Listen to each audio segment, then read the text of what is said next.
ignition. Cold like 0 degrees. I'm out the cage, gotta let out the beast. Revolutionary, gotta let out the streets. Locked in a cage, I'ma let out the sheets. We came for war, man, forget my peace. You take the west, I'll take on the east. I'ma put him in the cage, never let out the. I hear him shots in the noise, move too quick, can't stop for the talking. I hear him chat with the boys, not so tough, but mans keep walking, yeah. Just too sharp with the prize, right girls, let her tell me I'm awesome, yeah. Hot like fire on the pan, if you wanna touch me, please use caution. Stop that, stop that, stop that. My God, there was way too much in this weekend. Cortez delivers. Freeman hits the ball to right field. She is gone! Gibby, meet Freddie. Game 1 of the World Series.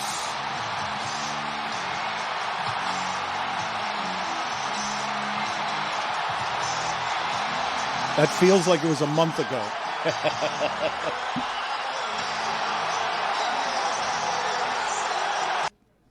Form at the goal line. They bring 3. Daniels backing up. He's just going to have to let one fly. Goes to the right side. Steps away from the defenders. Gives himself some time. Now steps up, fires. Heads towards the end zone. It is... Whoa!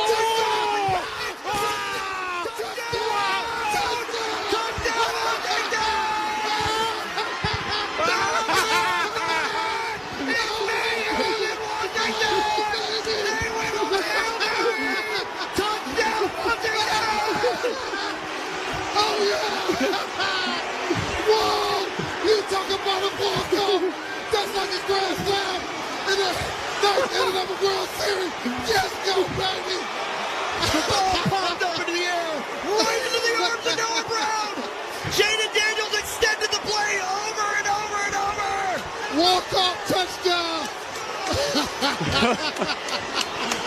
And not to ruin it, then there's the casual racism of the 1936 Nazi rallies at Madison Square Garden featuring Dr. Phil and Hulk Hogan. A lot going on. Like, I don't know if you guys know this, but there's literally a floating island of garbage in the middle of the ocean right now. Yeah. I think it's called Puerto Rico.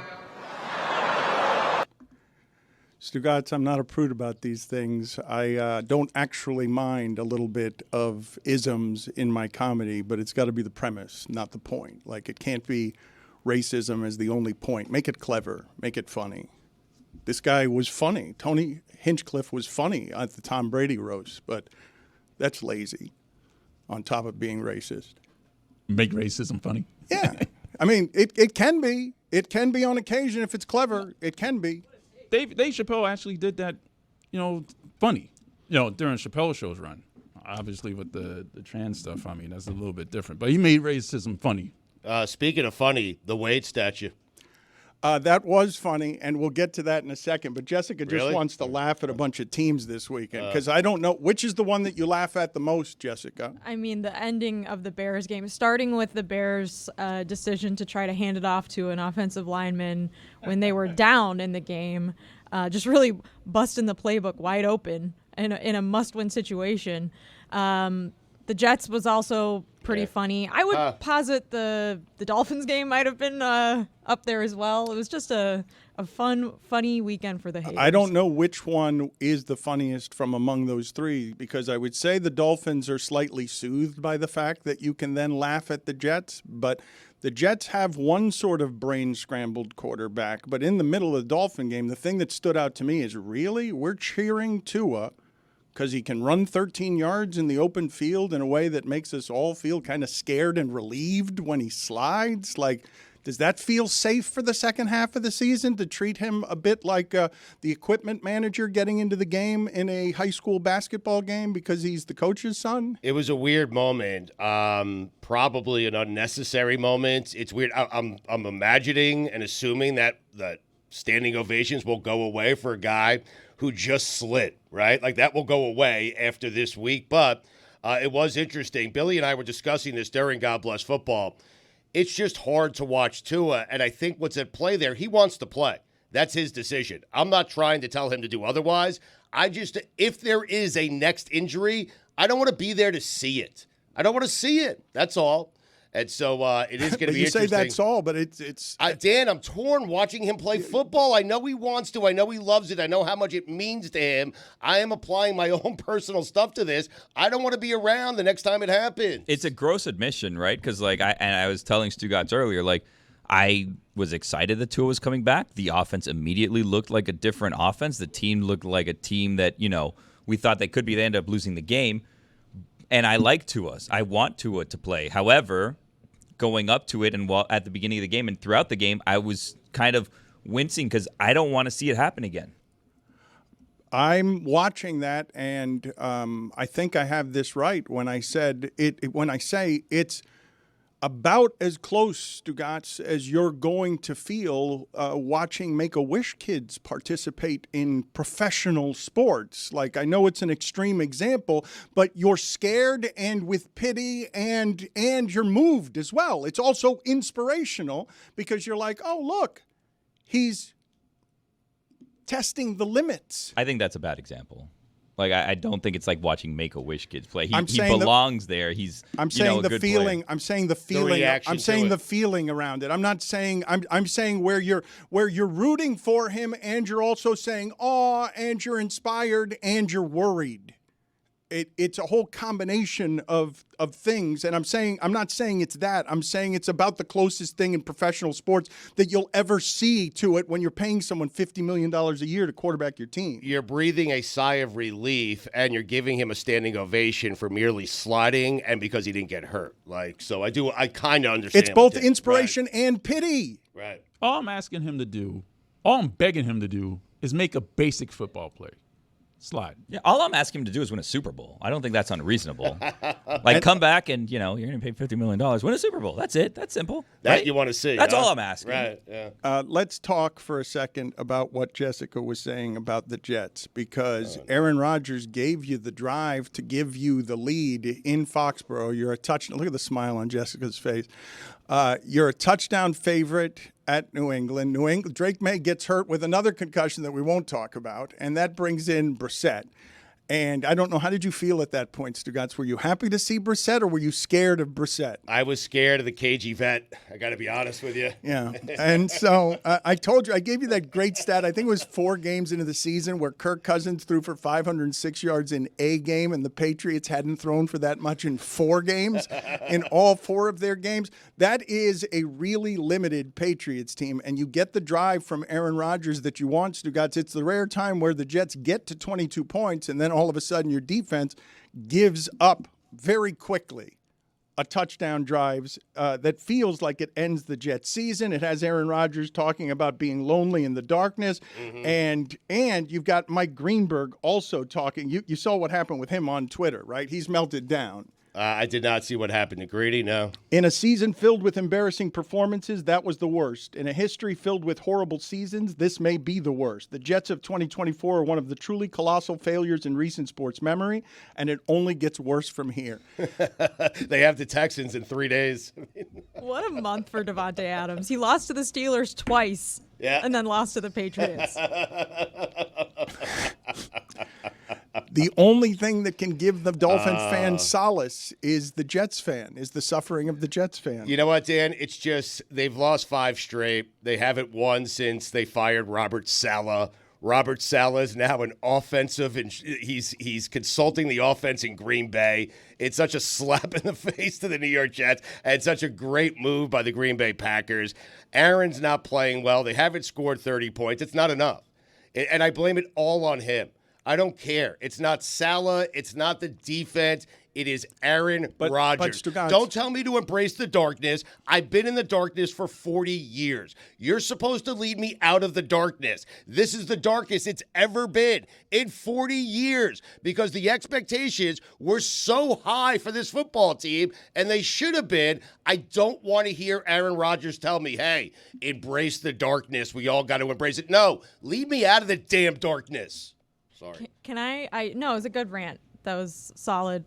Can I go back a second to Saleh being like a sort of analyst assistant with the Packers, because one of my favorite stories is the story about Brian Kelly that Rob Dombrowski wrote for ESPN when they were grad assistants at Central Michigan under Brian Kelly. I'm going to read this to you, Dan, because these guys are trauma bonded. It says, Green Bay, Wisconsin. On a winter night in Mount Pleasant, Michigan, Matt LaFleur and Robert Saleh thought they were invited to a party at the home of their boss, Central Michigan University football coach Brian Kelly. Turns out they weren't on the guest list.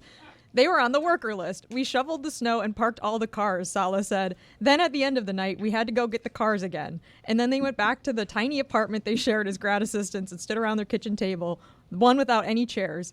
We decided that was when we were in that position, we were never going to treat people the way we got treated, Saleh said. Just so, if they win the Super Bowl, I don't think the Packers will win the Super Bowl. I'll just start that. But I am rooting for it now because this would be such a hilarious story.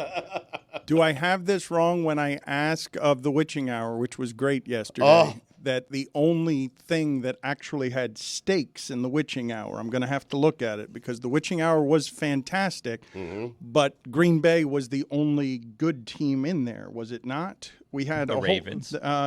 Yes. Okay. Thank you. So Jameis. Justin Tucker. The Jameis goes for 20 points. The Browns had not had 20 points in a game. He goes for 300 yards. Deshaun Watson had not had 300 yards in a game. That one is a bit baffling to me, in that you've got to make that move sooner, Stugotz, if you're watching these guys in practice every day, and Jameis is that clearly better than everything Deshaun Watson has been. Well, think about the Browns. Their record has been good with anyone else at quarterback other than Deshaun Watson. They had Joe Flacco. He led them to the playoffs, and yesterday it was Jameis Winston. It's crazy. Falcons also might have locked up the NFC South yesterday, Dan. Oh, boy. During the witching hour.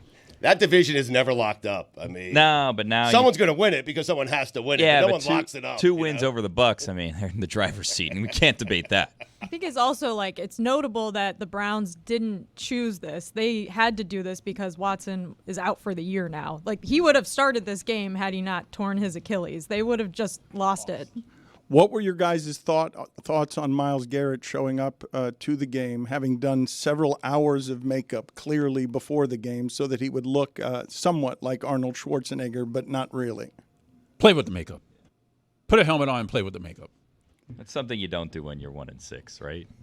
I mean, he does it every year. Halloween's his thing. They're not normally that bad. I'm not going to fault someone for being spooky, Dan. This was Halloween. I think a lot of people were caught off guard by this being Halloween because they thought Halloween was next weekend, but next weekend's November. This was Halloween. So this was his chance to show everyone how much he loves Halloween. I feel like the rule for Halloween, if you go to the game like that, is no matter the outcome, you need to leave the game dressed exactly the same, right? It worked out, they won, but had they lost, you need to go through all the makeup again and leave a sad boy in the exact same outfit. Did you guys think it was a lot of effort, but did you think that it looked like Schwarzenegger? Because I thought it looked slightly like Schwarzenegger if the grading curve is Dwyane Wade's statue looking like Dwyane Wade. Because Dwyane Wade's statue did not look like Dwyane Wade. This was yesterday, Stugotz. So during the Dolphin game, I felt bad for Tim Bowens yesterday. Tim Bowens is allowed finally into... It's an odd day to feel bad for him. Well, I'm about to tell you. He was allowed into the Dolphin Ring of Honor yesterday, and it's just sort of done at halftime. You've played a decade, okay? As a defensive tackle, giving your body to bad Dolphin teams, and then they honor you while everyone's at concessions.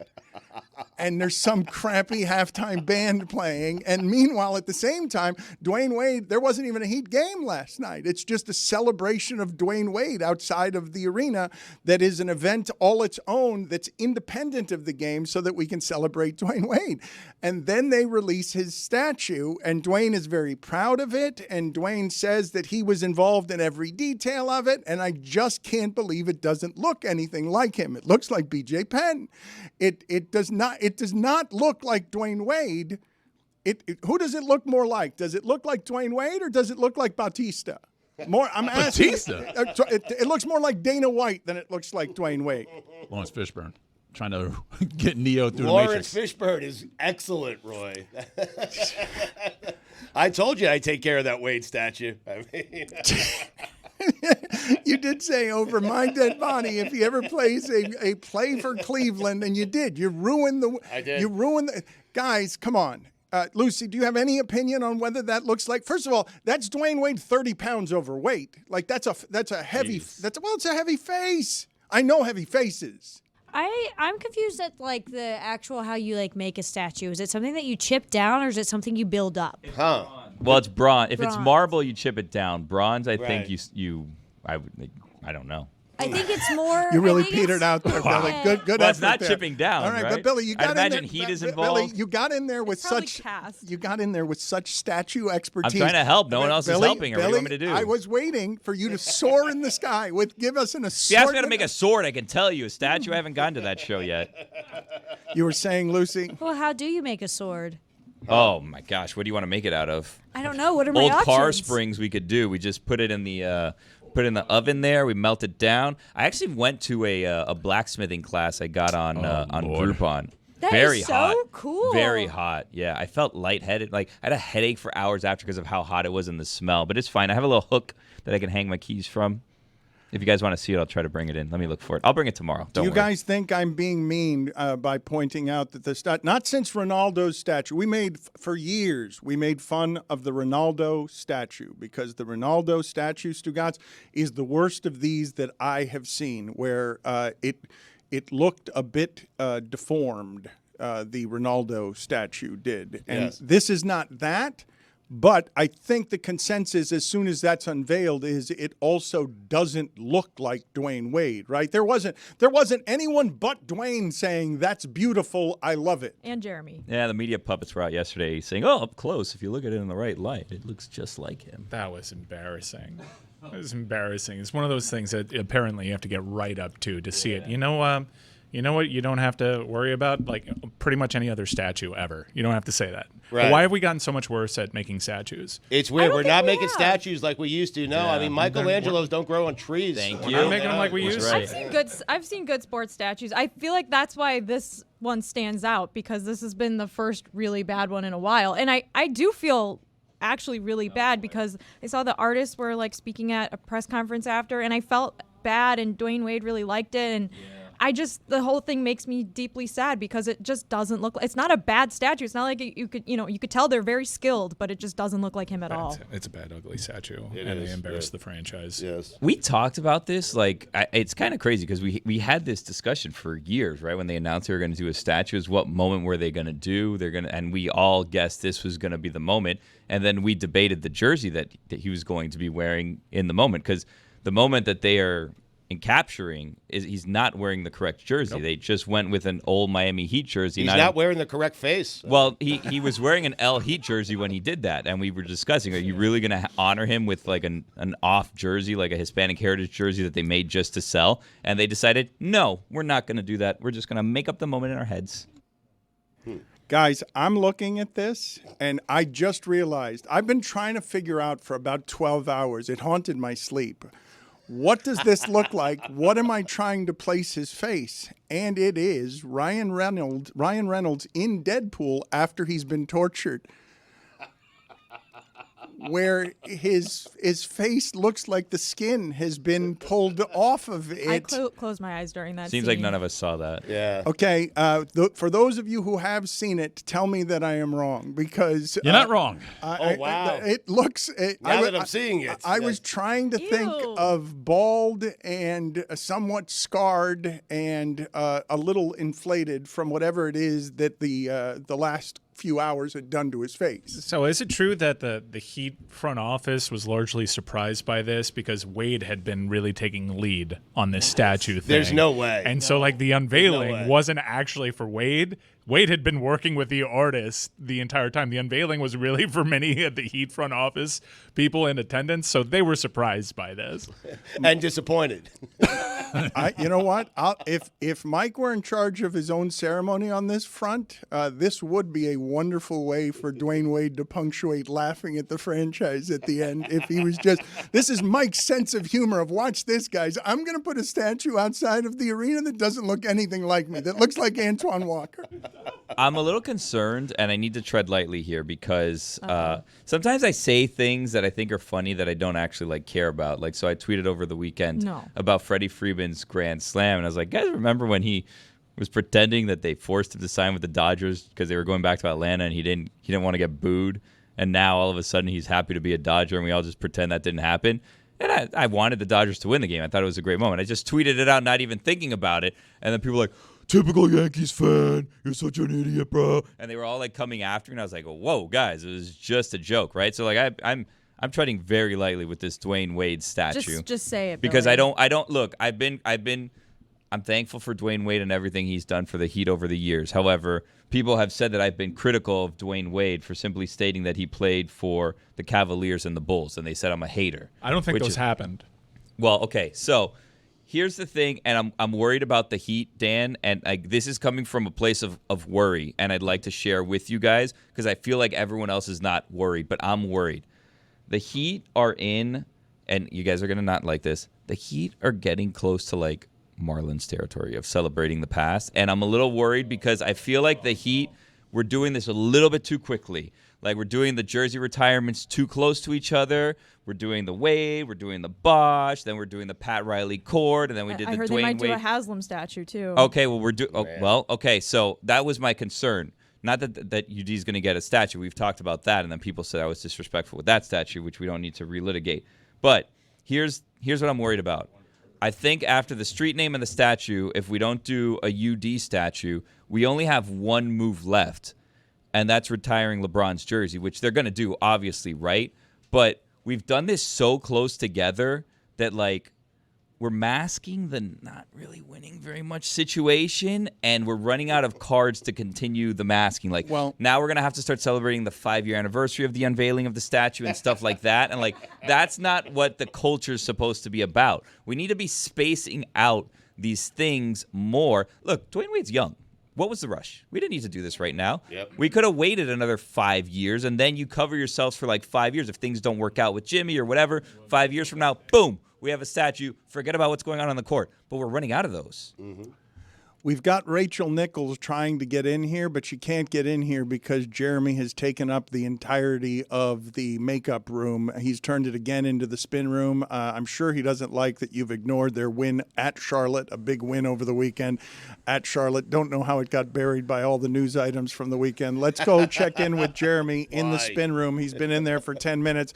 Do you have a counterpoint to the Wade statue situation that we're mocking? Yeah, Dan, more sweat coming off the instructor today. It's really not great, but the details on the statue are really what matters, Dan. When you look at his parents' names being on each heel, there's so much going on with the look of it. And if you look at the signature knee pads, the detail on the knee pads is really spectacular. I'm really blown away by what these incredible artists were able to accomplish with the same people who built the Jordan statue and the Kobe statue. Dwyane Wade there is every part of this detail. This guy knows what I'm talking about. It was really special to see, and Dwyane was super excited about it. If they just turned his face a little bit to the left, you wouldn't have noticed how big the jawline was. But really, that's only the flaw, Dan. The only flaw. Thank you, Jeremy. Appreciate all your work from the spin room. Mike is right about statues, though. You don't have to. If you look at a statue, you need to know who it is automatically. When I look at the Rocky statue, I know who that is. Statue has one job. One job. I got to recognize you when I see it. It's your only job. Yeah. None of the other stuff matters. I guess your second job is to stay together, not physically fall apart. Yeah, I guess that's two jobs. I was thinking this morning because I read Jeremy's tweets yesterday. I was like, maybe I'll walk by the statue on my way into work because it's right across the street, right? Maybe I'll walk by and look at it up close in person, and maybe I'll change my mind. And then I thought about it again, and I was like, no, Jeremy's just wrong. He's Right. in the spin zone for a reason. He's just trying so hard to make it work, and it's just not Dan. It's just not him. His jawline is enormous. When I walk past the Statue of Liberty, there's no questioning who that person is. It's Lady Liberty. How'd you end up on Liberty Island? I'm there? just saying. When I walk past it, when I see it, when I Who is fly the Statue over of it, Liberty supposed to be? Lady Liberty. I mean, when I saw the Statue of looks Liberty just like her. for the first time, I was thoroughly unimpressed. Really? Yeah, It's pretty small. It's so small from far away. I got there and I was like, I was a kid going to New York for the first time. I'm like, oh my gosh, I've seen all these pictures. It's going to be great. And I'm looking, I'm like, that's it over there? That's a little ant. What is this? Huh. Interesting. Stugotz, Tango and Cash. Can you guys in video please find for me the villain in Tango and Cash, which is the Jack Palance? Thank you. That's the best villain. The Tango and Cash villain, famous for having the exaggerated jawline. It is the biggest jawline I have ever seen in the movies. I am pretty sure that person was only signed for that part because of his jawline. Does that look, Jessica, does that look like the Dwyane Wade statue? And can I send you out live to the Dwyane Wade statue across the street to get a investigative report? Mike has spent the whole morning investigating whether Freddie Freeman's teeth are real. He has spent the entire morning doing that. Well, we know that they're fake and that they've been fake for quite some time. If you just look at a rookie picture to what his teeth look like now. Right. But I think that he recently upsized already existing veneers because that was crazy. It was insane. It was all I saw a walk-off grand slam hit by teeth. That's all I saw. Teeth rounding second. Teeth rounding He was third. smiling a lot. That was an amazing baseball moment, Stugotz, and not just because you got to enjoy New York suffering, which is one of the great sports treats anyone can have. Yeah. well, then everyone had a weekend. Yeah, I mean, and just because you opened up a window for New York, Aaron Rodgers has gone 30 games without throwing for 300 yards in December of 2021. Let's play for the people what Mike Francesa's analysis was, because this is how Jets fans are just generally feeling today. The whole time they're coming down the field, you know if you score, you need a 2-point play. You're going to be up 5. And you get a delay of game. That's right. substantive rage from a man at that age. That's the Pope. I mean, The other great thing for Jets haters was that the Jets no longer even have the best Hail Mary of the season because the Commanders' Hail Mary was so much more enjoyable and funny and fun to watch. And, I mean, if the Hail Mary for the Jets was kind of the highlight of the season, right, Stugotz? Halftime at the Bills game in primetime, and now you don't even have that. Nope. We have nothing. They had the rally. They had the late drive against the Titans to win the game early in the season. How pathetic is that in to make them 2-1. I said it was the greatest quarterbacking game in New York Jets history. Remember, you guys were all jacked up when you acquired Davante Adams. That was the high point of the season because you come off that loss and you're like, oh, what are we going to do? We got Davante. We're back. Yeah. Mike, were we right? Yeah, we've been right. I don't know how long I'm going to do this, but I'm guessing 2 days from now, like Wednesday, headed into Thursday, I'll talk myself into the Jets beating the Texans and salvaging the season. I can't stand them. They do this to you. The stats on the Jayden Daniels Hail Mary were interesting. He scrambled a total of 40.7 yards. Yep. And the play took 13 seconds. He held the ball for 13 seconds before he threw it. He creates his own time. It's like Lamar Jackson, you know? He can create time. He's the perfect guy to try to pull one of those plays off. I was shocked that they pulled it off, but what a great game. And I'm not certain Jayden Daniels, and I'm serious. You can talk about Jared Goff and some other guys. He might be the MVP. We've done this a couple of different times with like 5 different MVPs. Another person who plays like that, it's a thrill to watch him play even when they're bad. Kyler Murray plays like that. It's just a thrill to watch a quarterback moving around like that. And Stugotz, I believe, we're right in the middle of what the crossroads look like between if running backs are disposable and we can just move them around and we need to find money under the salary cap, how about we find a quarterback who is also a running back and try to make what Lamar Jackson does or what Kyler Murray does? And that goes up against the Kirk Cousins model or the Jared Goff model, which I want to talk about because, Stugotz, the The Detroit Lions yesterday had 35 points, and Jared Goff had thrown for 28 yards at the time. Yeah. They can beat you a lot of different ways, Crazy. the Lions can. Yesterday was with special teams. But I want to talk for a second about Man Campbell, a coach that we made fun of a long time down here. We mocked him. And something that he did that floored me and that is sort of, I believe, the opposite of what just about everyone in that league that preaches toughness but actually doesn't show toughness when it comes time to be criticized. I credited Sean McVay for a long time because of the real and substantive leadership confidence of being in your 30s, signing Jared Goff to a long-term deal and then moving off it in a year because you realized you could get better. That is not common to believe something in your early 30s is the right thing to do and move off it that quickly. He traded Jared Goff, and none of us thought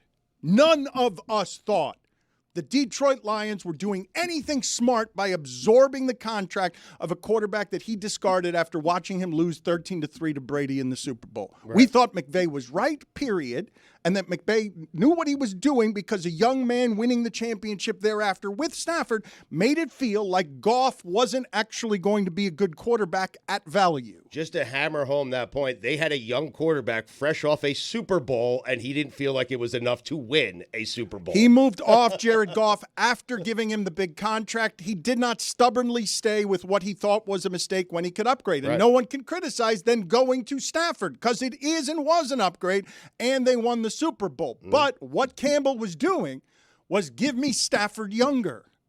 Give me younger Stafford. And none of us saw that. None of us saw that Goff could be this if you surrounded him by that. And now we have, just like every week, we're having a different conversation about who's the MVP of the league. Is it Lamar Jackson? Is it Jared Goff?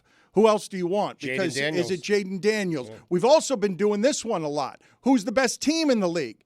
And you've got an undefeated Chiefs team, and you were making it the Ravens. They lose now at Cleveland. And now a whole lot of people today after yesterday, after seeing that the hottest duo in the league in Week 8 is Mason Rudolph to Calvin Ridley in the first half. As we're watching. Calvin really had a game yesterday. He did. He had a first quarter, had a game. But we're looking at the Detroit Lions after what they did to Dallas, the way that they can score 40 and 50 points and beat you, have 35 points when their quarterback has thrown for 29 yards. A lot of people are looking at the Lions as the best team in the league. They're plus 100. So they're the best team in the NFL, not named the Kansas City Chiefs, who are undefeated. Last week it was Baltimore. This week it's Detroit. Next week it might be Buffalo. I have no idea. But there are only 6 to choose from. Yeah, but for right now it is the Lions. I would say the Lions, you can make an argument the Lions are the best team in the NFL. Even with the Kansas City Chiefs involved in that discussion. Well, you keep wanting to take it away from the Chiefs. Well, that's you, not me. No, you keep doing it. You did it with the Ravens. You did it. The Ravens lost to the Chiefs, and the Chiefs are undefeated, and you keep wanting to take it away from the Chiefs. Every week. I don't come in here and do that. You do that. Right. I mean, something's a little off, is it not? At 7-0, you're not convinced they're going to win the Super Bowl, are you? Oh, no. I mean, you asked me. Stugotz minor penalty, 2 minutes for Chiefs talk. That was entrapment. Yeah. But he has a point. The Raiders. You can't blow out the Raiders. I know they're a division rival, but they're the Raiders. Been a tricky team for them. That's true. Recently, I mean, they beat especially them against the last year and the end of the season. The Chiefs are bored, so bored that Patrick Mahomes was saying that he remembered. This was a revenge game for the Raiders in the offseason doing Kermit the Frog. a Kermit the Frog Dan. Muppets puppet. He said, I'll handle that situation when it needs to be handled, is what Mahomes said. I don't want that dude threatening me. Also, you guys did the thing where you just looked at the top of the standings and you forgot that San Francisco's probably going to get healthy at the right time again. Don't take a Dallas victory to mean very much. I take any victory where they're able to survive those injuries as a good thing for San Francisco, who just needs to get into the tournament. And hopefully they can get the Offensive Player of the Year back and add some depth and health to their wide receiver position. But they're going to be there in that conversation, provided that they survive this. Meanwhile, on the other side of the token, why hasn't Mike McCarthy been fired yet? A good question. What is this token? What is this token that you speak of? It's the same thing as a coin. The flip side of the coin, flip side of the token. When's the last time you saw a token at an arcade? Oh, the ACC one with the guy where you could see his butthole. It's all legal tender. The Dallas Cowboys today are in disarray. If you're not going to fire him today, when are you going to fire him? Well, I guarantee you someone's getting fired. It probably is going to be the dude that hosts the Jerry Jones show. Who else could it be? It's either the only sacrificial lamb that will work for Cowboys fans today is McCarthy, correct? McCarthy replaced by Belichick. Or they can do the thing where they make a big splashy trade, I guess, and get people excited to wash off this loss. But it kind of felt like everything was falling down around McCarthy, and he needed that result, and he didn't get the result. It's not like things were going well for San Francisco. Both teams kind of needed that one. If Mike McCarthy can't win that one, which one is he going to win? Are you guys with me on what happened to the Dolphins yesterday to make them fall to the bottom of the standings? The only soothing being that you can now laugh at the Jets too, but they're still in second technically. The Bills are what, 3.5 games up?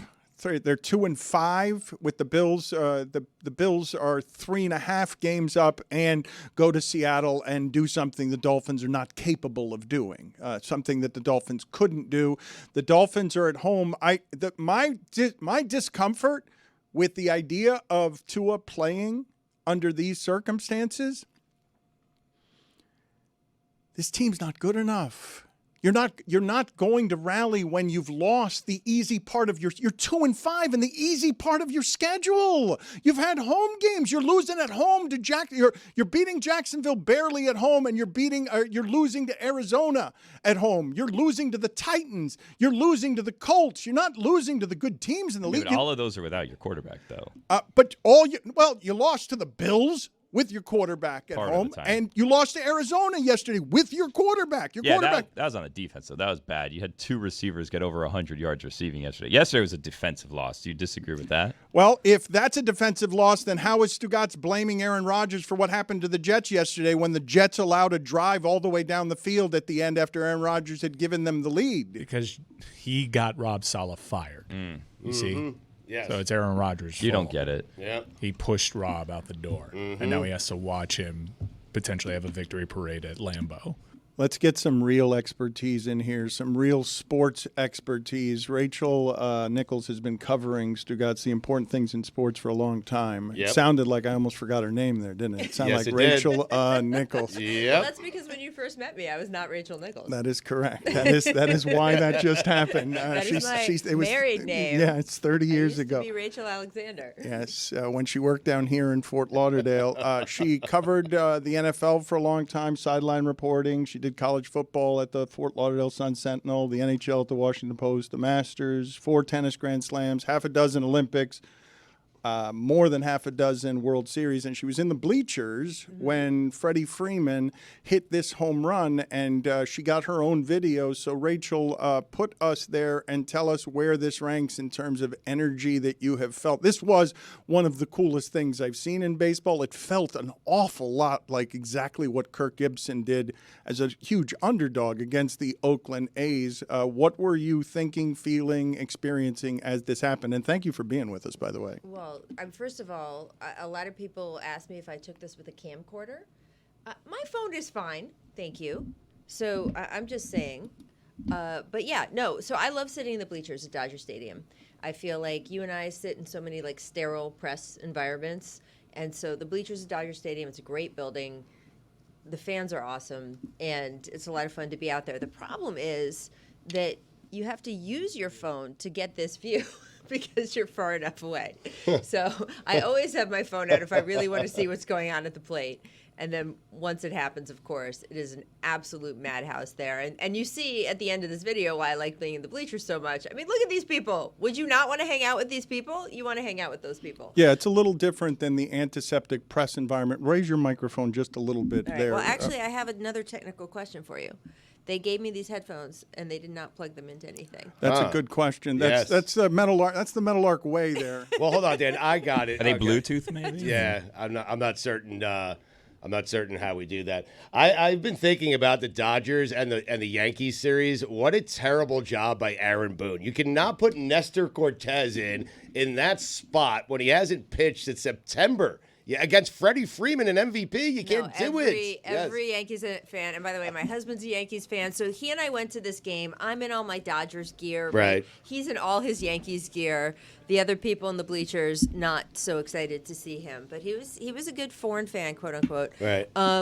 But yeah, no, there was a lot of look at that. That's Now the I piece. can- That's an you're naming. adapter. That's Yeah. just excellent work by I love you. this. That is just excellent No, work. it's great. It's People great. who are only listening are just like, what the hell is But going why on can't you here? put Torres in that situation? You He's don't great do for it. them. He's Because a starter. he He's left-handed. He hasn't pitched pitched. in so long. Right. Yeah. Right? Since Right. September. I But mean, the mood of the game there at that point, you have to remember the Yankees had been ahead by a little bit, but off and on for much of the game. They were ahead there. It was the top of the 10th.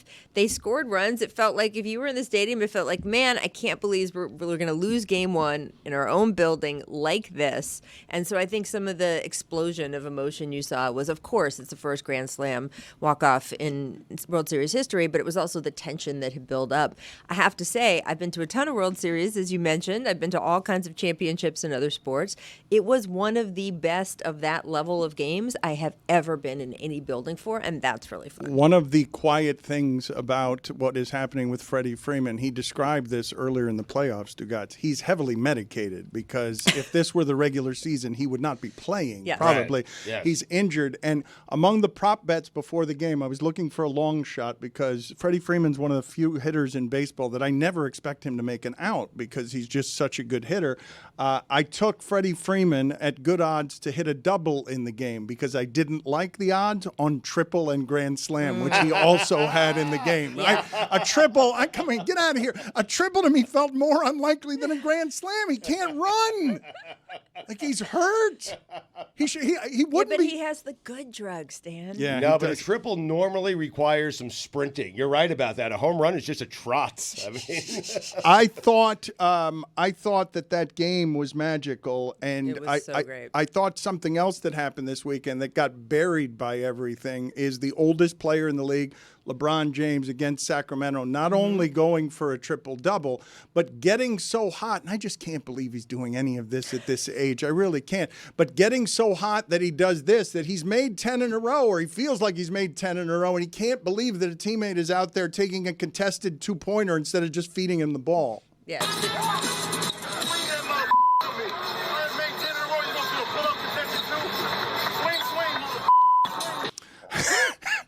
Swing, swing.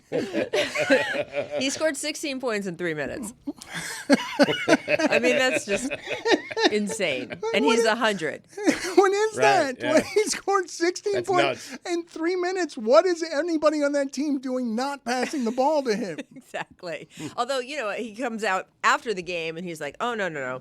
It wasn't me. It's a team game. It's the Lakers. So he made a big deal about the fact that, we're a team and all this stuff, which is funny coming after that overheard over there. We were making fun of the statue while you were walking in. Oh. I don't know if you saw this. You're in town because very few people have a better relationship in the media that you do with Dwyane Wade. You have covered his story from start to finish, and he is genuinely, beyond sports heroic. Mm-hmm. Some of the stuff he stands for 100%. is heroic and makes him as beloved an athlete as South Florida has ever had, right up there or above Marino, and those are the two at the top of the list. Alonzo Mourning and all the others have to go into a second tier because those two guys are the most important in South Florida history. The statue has teeth. I did not. It has a lot of teeth. It has a lot of teeth, actually. And Freddie Freeman's teeth. I was going to actually. say, that's Yes. exactly what I was going to say. How do you feel about the how it looks here? Does it look to you like Dwyane Wade? I mean, look, I think it looks clearly how Dwyane Wade sees himself. That's what I can good say answer. about Oh. him. That's a Well, good no, answer. that's not a dig. Yes. It's that because he had the most input on this. And in the end, it's for him. So he said he visited the statue maker 4 different times. He said that one of the visits, he told me, he said, oh, yeah. He's like, they didn't get the distance between the bottom of my nose and my lip correctly. The ratio was off. So I had to measure in between the bottom of my nose and the lips so they could get that exactly right. So if he's doing that level of detail, it tells me that the rest of it, he was like, oh yeah, this is it.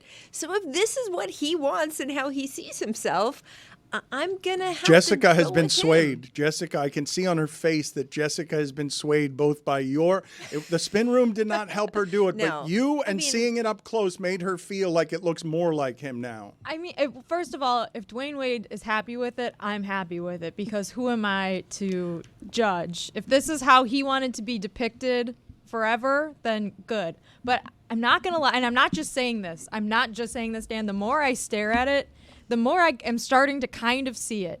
If you just give it a glance, it's not him. But if you stare at it for like maybe 5 or 10 minutes, it's just starting to look more like him. This angle that you guys are showing up right now, the head on, straight on, that no one's tall enough to see angle, looks much more like him. It's when you're standing below it, which we all are because none of us are 13 feet tall, you just see the jaw, right? That's all you see. So I think that's part of it too. But Jess, thank you for the backup. Appreciate that. I actually brought a little experiment in here. Wow. So that you guys could see how hard it is to make someone out of bronze. Okay. So I don't know if you are familiar with this photo. Yes, one of the classics. Who are those One of guys? the- Put it on the Exactly. poll, please, Juju, at Le Batard Show. Does Younger. Dwyane Wade get to decide whether Dwyane Wade's statue looks like Looks Dwyane like Wade? Dwyane Wade? Yes. Yeah. All right, so this is y'all, right? Yeah, that And used to then be me. Yeah. I fed this into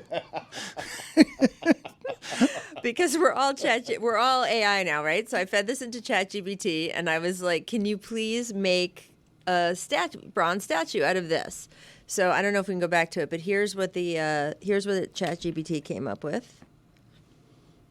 That doesn't look anything like us. Looks I so mean, much better. the hat. Oh my God. Yeah, They that- got Stugotz's shirt, No. right? This is why we need to fund the arts. Is that Will Right? Kane? Yes. Yeah. And then Facing they- the same direction also as the other picture. Look how tall you got. Look how tall you got. Yeah. All right. So then I was like, well, that's not quite right? So let's try again, right? So then I was like, okay, do a second one. Whoop, there we go. There Okay, it that's is. And us in the then- 1920s. Yes. There you go. Yeah. Again, Yinzers. you've grown. Yep. And then I was like, all right, this isn't working. So I'm going to try Photoshop. What can Photoshop do? And that's what you guys Okay. got. Yes. That's in not great either. see it Photoshop. there. I see And those I emblems. want to show you your face here, Dan. There. Good. So- Grisly, haunting. Yes. So- a shade of demonic. Right. So if this was your statue, what would people be saying about your face? Yeah, it wouldn't be good. It would be fiery depths of hell type stuff. Speaking of Stugotz, you said you used to look like that. I don't know whether you saw some of the commentary as you released your Stugotz picks for the weekend. No, I didn't. I know I'm on fire. That's what I know. And you're all welcome. I mean, Woof, he's never looked worse. Does Meadowlark have health care or what? He's got 5 years left at best. oh, thanks. I'll take it. Can someone please set Stugotz up with a different camera and lighting that doesn't make him look like a bridge troll gremlin? Thank you, everyone. Yeah, Appreciate seriously. it. Appreciate it. Dwyane Wade's statue's looking pretty good compared to that commentary. I don't think so. I think the internet was making some good fun of Dwyane Wade's stature. I think, don't you agree, Stugotz, that Rachel and Jeremy are the only two people defending this today? Yeah, it's an odd thing to defend. It looks nothing like him. No, I I'm mean, not defending the statue. I'm just saying that Dwyane likes the statue. And so, as Jess notes, there's a point where I have to say, it's his statue. He had a huge hand in it. In fact, he had the biggest hand in it of anyone. So, at some point, who am I to say, oh, that's not good enough for you? But there is a moment before every statue unveiling where you imagine like the worst case scenario. Oh, yeah. And I imagine everyone at the statue unveiling was thinking, "Ooh, what if this is terrible?" And then you see it and you're like, Yeah, polite golf applause is what you get. Did you have any thoughts on? And I'm going to get serious here for a second. Yep. I don't know. I've been wanting to talk about this since the weekend. I understand, Stugotz, that the newspaper endorsement is not something that matters anymore in the modern age. Nobody cares anymore, it would appear, about journalism and its need to call truth to power. But at the LA Times and the Washington Post, there have been two things that have been deeply unseemly where we've always separated the money from editorial, and now editors are resigning because the rich people at the very top of the newspaper chain, the people who own the LA Times, and Bezos, who has all the FU money in the world and is still scared of Trump. All the FU money in the world, and they never say FU. Now you've got the fairly unprecedented in the modern age situation where the LA Times and the Washington Post are not putting out endorsements because they've got billionaire owners who are handling the truth for what are supposed to be objective newspapers who give you these endorsements based on a vetting of the facts. They're not just sloppy endorsements because your paper has liberal politics. It's supposed to be a vetting of the facts. At a time that it's more obvious than ever that it is time to choose sides, the rich people with the FU money are strangling their editorial departments and making their editors resign because there's not a separation of the money and the content as there has been in our 30 years in this business. Yep. Yeah, but to me, it's even less about this particular endorsement in either of these cases because, as you point out, honestly, if they had just endorsed the way they normally do, no one would have paid attention. So there's something to be said of how much does it really matter. What it's really about to me is you have a presidential candidate who is openly threatening to go after the people and institutions who, in a democratic process, decided, of these two candidates and of what is supposed to be a free and open election, if you support the other one and I get elected, I will come after you. And there's precedent for this when he was president last time, that there were businesses, media organizations he didn't like, and he sort of made things more difficult. I know there was an incident with CNN where he was trying to do something to Time Warner and all of that stuff. So I think that what this speaks to is less about an endorsement or not an endorsement. It's about, hey, this looming idea of the country is going to change drastically, and I don't mean the flavor or mood of the country, I mean what we have built this country on. He is specifically saying, I would like to change this drastically, and people can decide if they want that or not. But for those of us who like a free press, who like the Bill of Rights, who like the Constitution, and we say, we are already seeing before the election even happens, we are already seeing this start to go away, that is terrifying. And it's not even political over which candidate you like. If you like this country, if you like the United States, and you like the fact that we have freedom of speech, and you like the fact that we have free elections, and you like the fact that you can print or put out a newspaper that says anything pretty much you want, that is already going away before the election even happens. That is a harbinger of something much bigger and scarier, and I think that's why it struck a chord with so many people. You and I care about the journalism. We have to be honest. Most people could give a crap about the journalism, but they do care about the fact, and this has touched such a chord with so many people because it is about, is this country going to fundamentally change? Is democracy going to fundamentally start to go away in this country in a way that we just haven't seen in, 200-something years? I do think Washington Post subscribers do really care about it, or else they wouldn't be spending their money on the subscription. And there has been a huge backlash from a lot of people either canceling subscriptions, from employees of the Post who are really upset about this decision, and from people writing letters to the editor and just voicing their disdain for what is obviously a unconscionable choice this close to the election. So while maybe the vast majority of people are this doesn't affect me, why would a newspaper choose a candidate anyways? I don't really understand why this happens. I do think among the people that do care, this is a huge betrayal of trust. And so I don't know how they're as a company, as a brand, as a trusted institution, I don't know how you sort of recover from that. Well, I think, again, that's symbolic, though, of a bigger thing, right? I think that even the subscribers to the Washington Post who are canceling their subscriptions, I don't know how many of them would have actually leafed to page 3 and read that editorial. I think it's more about, what does the Washington Post stand for? I worked at the Washington Post for almost 10 years, and one of the things that you are most proud of when you walked in the door is, this is an organization that speaks truth to power, right? This is the organization, this is a newspaper that brought down Nixon with Watergate. This is the newspaper that published the Pentagon Papers when the government was threatening, we will shut you down if you publish classified information, and of course sued them and all of that stuff. And the idea that this organization would crumble in the face of something that really feels he's not even president at the moment. Benign. This is cowardice of the highest order, that you would have Bezos money and you would run scared from Trump when you own the Washington Post, and all you're doing is the most basic of journalism. It's not even the hard journalism. No. That's not what the Washington Post is built on. An endorsement is nothing. It's it's the flimsiest thing your newspaper can do.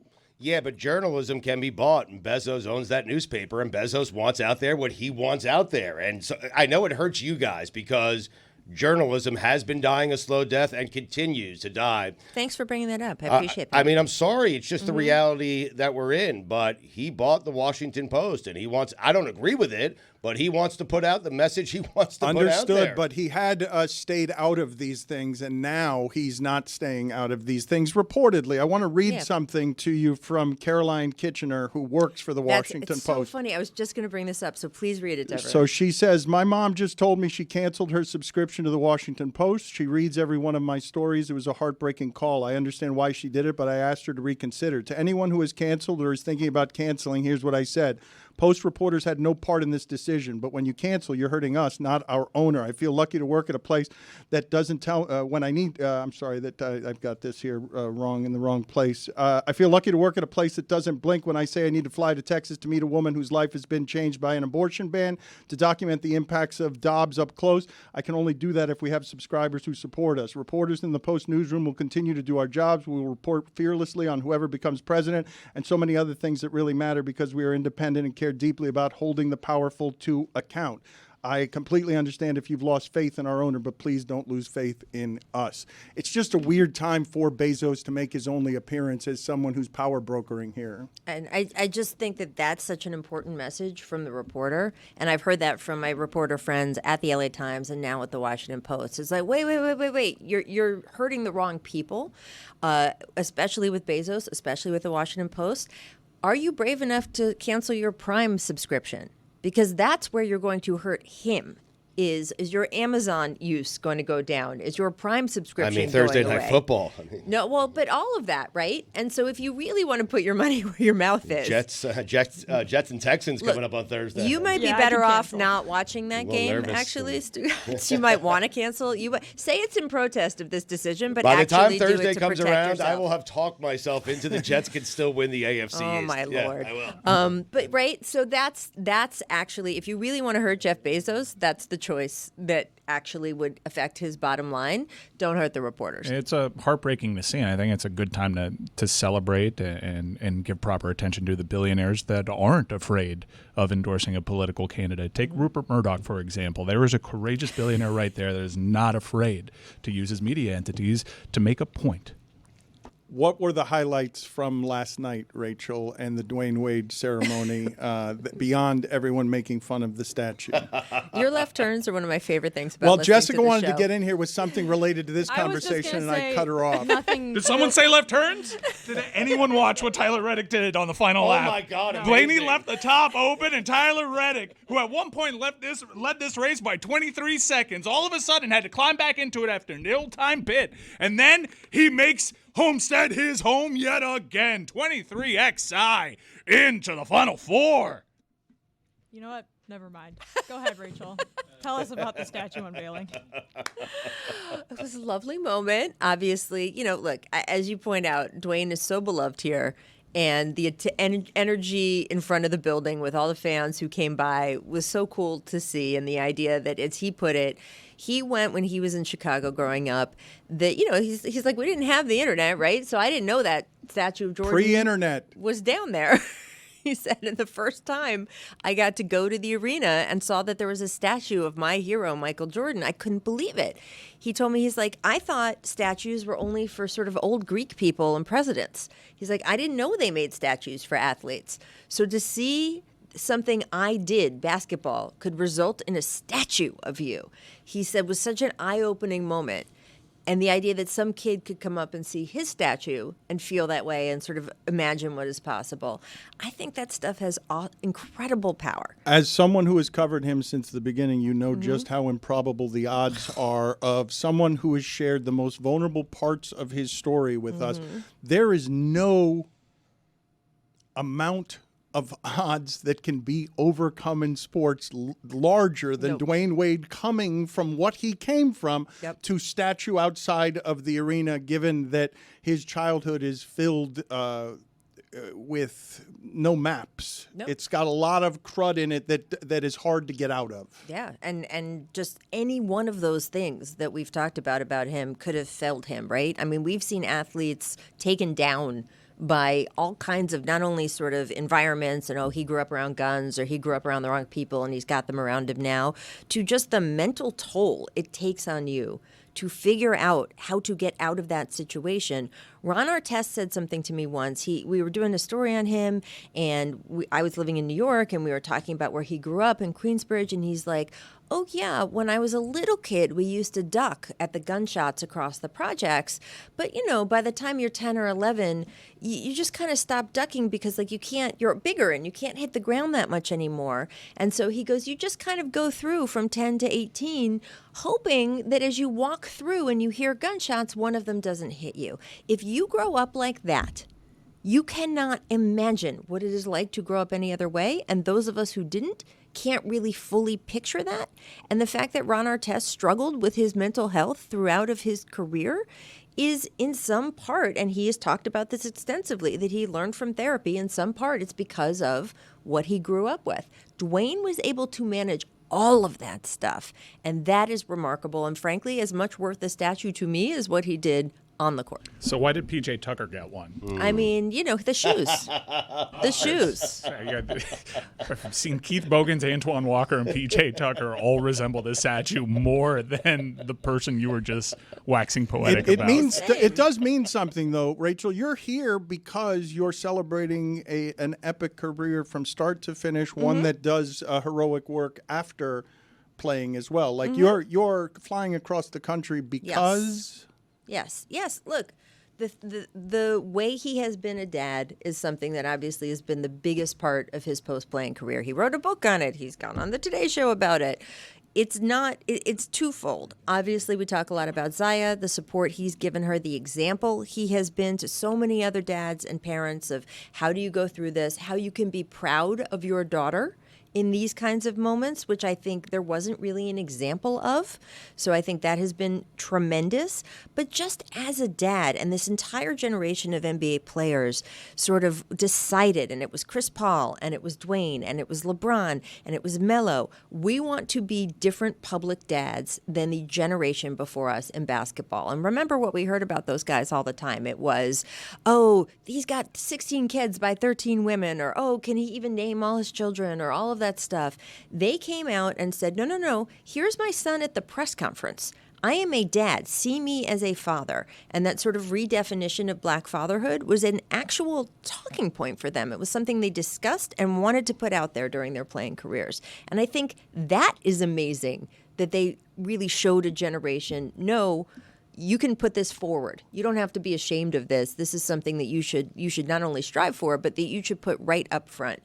And I think all of that stuff is what makes people so drawn to him, and why, for me, covering him throughout his entire career, literally from the day he was, stepped on an NBA court, and really before that at Marquette to now, it's just been fascinating to watch. Most guys don't have that kind of impact in any sense. The odds are totally against everything that we just witnessed here, and Dwyane Wade seems hell-bent on having a bigger, more impactful post-career than he did basketball career. I would say that you will see him more on national television than you ever have before coming up in the next few years, because there's a lot of these new NBA broadcast partners bidding for his services. And so if he decides to, I think you will see even more Dwyane Wade in a lot more areas. He seems to want to get good at that stuff, and if he wants to get good at something, we've seen the will that gets applied to that. Like it doesn't seem to except making statues. Yeah, to make it. We were all like tripping over each other. Should have applied it to statue making. Los Angeles sports teams, Stugotz, are undefeated since Thursday. The Rams over the Vikings, the Kings over the Sharks, the Dodgers over the Yankees twice, Lakers over the Suns, USC over Rutgers, Lakers over the Kings, Clippers over the Nuggets, Kings over Utah, Galaxy over Rapids, USC over Gonzaga, Chargers over Saints, Clippers over Warriors, and LAFC over Whitecaps. That's an entire weekend of winning, and Rachel Nichols works in Los Angeles, and the thing that I wanted to ask her about... You went Sacramento, so you said all of California, I'm guessing, did not lose this weekend. Okay, yeah, my bad. California. All of Los Angeles is what I meant. Thank you for the correction. Important one. Yeah. JJ Redick, how is that going as the coach of the Lakers? It's actually on the court. It's going great. And JJ, of course, is like got 10 years of ideas. It's sort of like a guy with his first novel or first movie. You can see all the 10 years sort of building up in the beginning of this season. The players love him and have really responded to him, so that's all great. We see the little things that he's still learning how to be a coach, and that stuff will obviously fix itself, but just like little funny things. So after the first game, he's complaining about the basketballs. He's like, I'm going to write into the NBA tomorrow. I'm going to tell them we can't be playing with new basketballs. Anyone who's been a shooter, you have to have worn-in basketballs. And people sort of laughed, and he goes, I'm not joking. You guys know me. I'm not joking. Like, this is a problem, and I'm kind of, neurotic about this stuff. And then someone clearly had to explain to him that the team provides the basketballs. So someone in his own organization was the one who was like, oh, it's a new season. Here's some new basketballs. So he comes out the next day and he's like, oh, I was just joking around. And I'm like, but you said you weren't joking. But that's the kind of thing where, even his first press conference, he curses during his first press conference for emphasis. And then someone has to tell him, you're on the local radio and TV with the children listening at 3:00 in the afternoon. We can't do that. So just little things. There was a story yesterday about how he's watching game film at a car wash. He was at a car wash around the LA area. Baron Davis, who also lives right around there, saw him at the car wash and saw him watching his laptop and game film. And I think part of that is, the story is told, he's so dedicated, Dan. He's watching film at the car wash. And that is true. However, also it is learning that as an NBA coach, you can't spend 3 days getting ready for a game that happens that night. It all comes at you kind of fast. So I think he's learning all that stuff. Apparently, if you at your car wash want to start looking at game film of how things could improve with the headphone situation here, then maybe that could That was be embarrassing. good. On my hands and knees next to you trying to figure out how to work the headphones. Are you surprised that JJ goes to the car wash? Because for me, he comes off as a guy that has the car wash come to him, Right. Maybe he's out of the house too early. I don't know. It's a good point, though. Stugotz at Le Batard Show, Juju put it on the poll. Does JJ Redick look like somebody who goes to the car wash or has the car wash come to him? What do you make of Stephen A. Smith calling Kawhi Leonard the worst superstar in the history of sports when you juxtapose that against Kawhi's trainer last week suing the organization for, if not malpractice, malfeasance? Yeah, look, it's Kawhi is a mystery wrapped. What's the mystery wrapped in an enigma, wrapped in a riddle, wrapped in a whatever? Something like that. I don't know what's going on with cannoli, him. yes. Cannoli, exactly. Nailed it. I don't know what's going on with him. Do you know what's going on with him?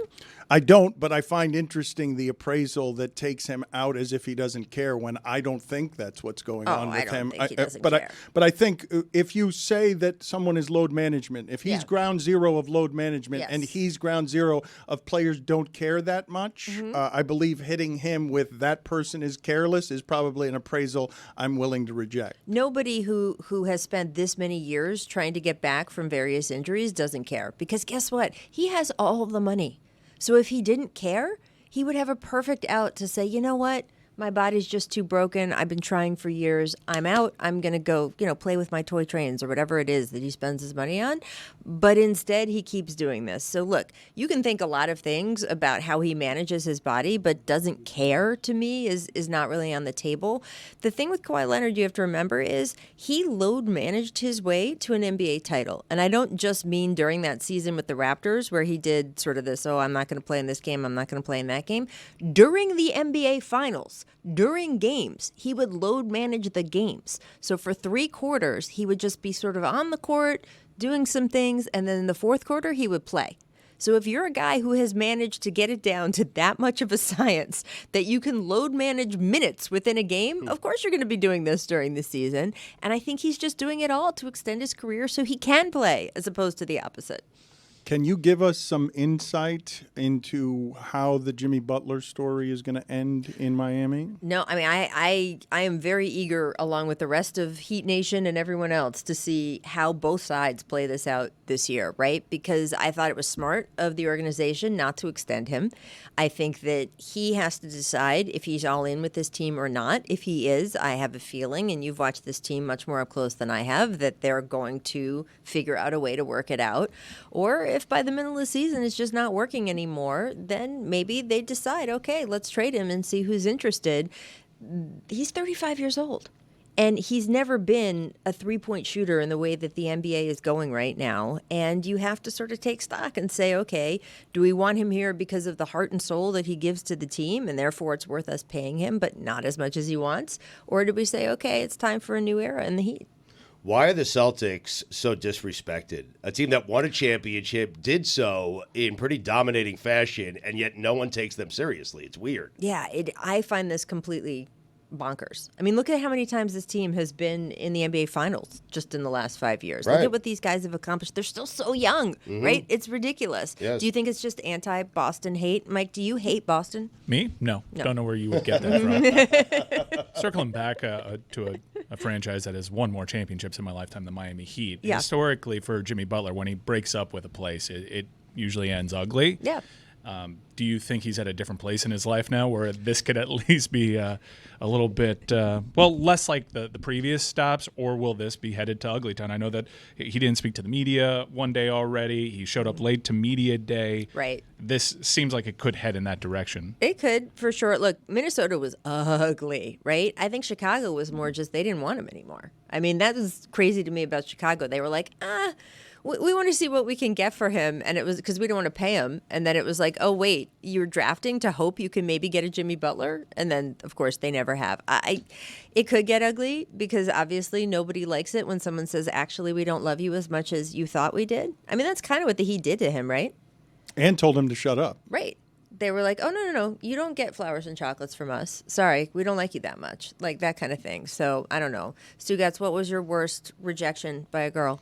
Oh, wow. Janelle Giagu back in high school. That was a tough one. We still haven't forgiven her. Yeah. Yeah, it was tough. Yeah. In his So that's, first game as a... Thank you for bringing it up, though. I appreciate it. I'm just saying that's sort of what's It's the going on first week now. since then. I haven't thought about it. And Here we are. we'll have You to thought say- you were just beginning to heal, and you just reopened that wound. You're He welcome. was You're just- welcome, America. Thank you very much. And by the way, I want to just say one more thing. I know how frustrating it is to be the fan of the team that has Kawhi Leonard.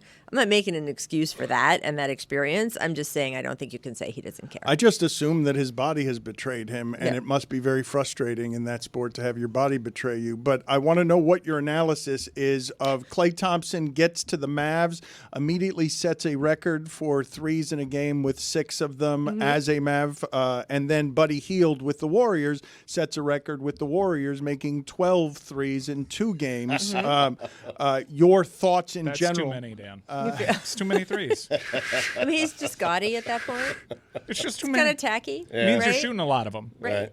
And I saw Nick Wright kind of pick up on this. We've been talking about this, that there needs to be an evolution. Even baseball got around to, we have to change the rules because we're losing folks. So what do you want a 4-point line? What do you want? I think we should make the courts a little bit bigger. Huh. I think that might just naturally change some things, but I think that the NBA... Do you understand how an arena is built? Yeah, with the courtside seats. I understand. Okay, They can maybe reconfigure.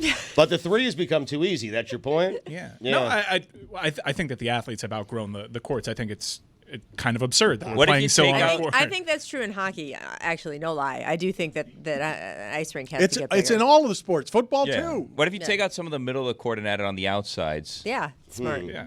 Look, they Smart. need to come up with Definitely how smart. they're going to replace this by making a bigger court. Like that's their job. He's when like, it I comes don't to have an it. engineering degree, What- people. what if you make I'm just threes? proposing something ridiculous. What if you make threes worth 2 and you make 2s worth 3?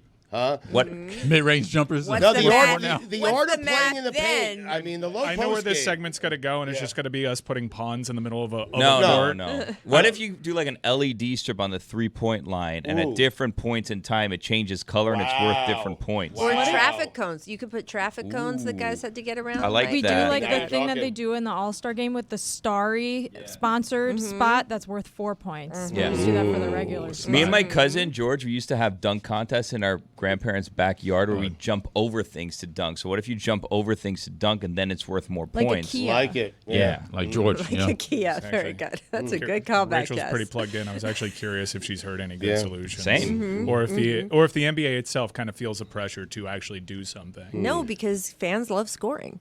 I mean, we've seen this in football too, right? Where you can't touch the quarterback. Fans love scoring, and so fans eat this stuff up. And if it gets to the point where fans don't like how the game is going, they'll just change the rules and they'll be like, oh, now we can bring hand checking back. Well, this is what's happening Hand right now. checking, Is wow. I'm asking her about the Mavs and the Warriors, and you guys are extending the court and taking away all of their prime courtside seats that are worth a lot of money. And there's those are the last seats that are going to be moved. Go. I'm just trying to bring back the low post game. That's all I'm trying to That's do. all I want to do. Dan's like, all I want to do is talk basketball, and you with your nonsense. Yeah.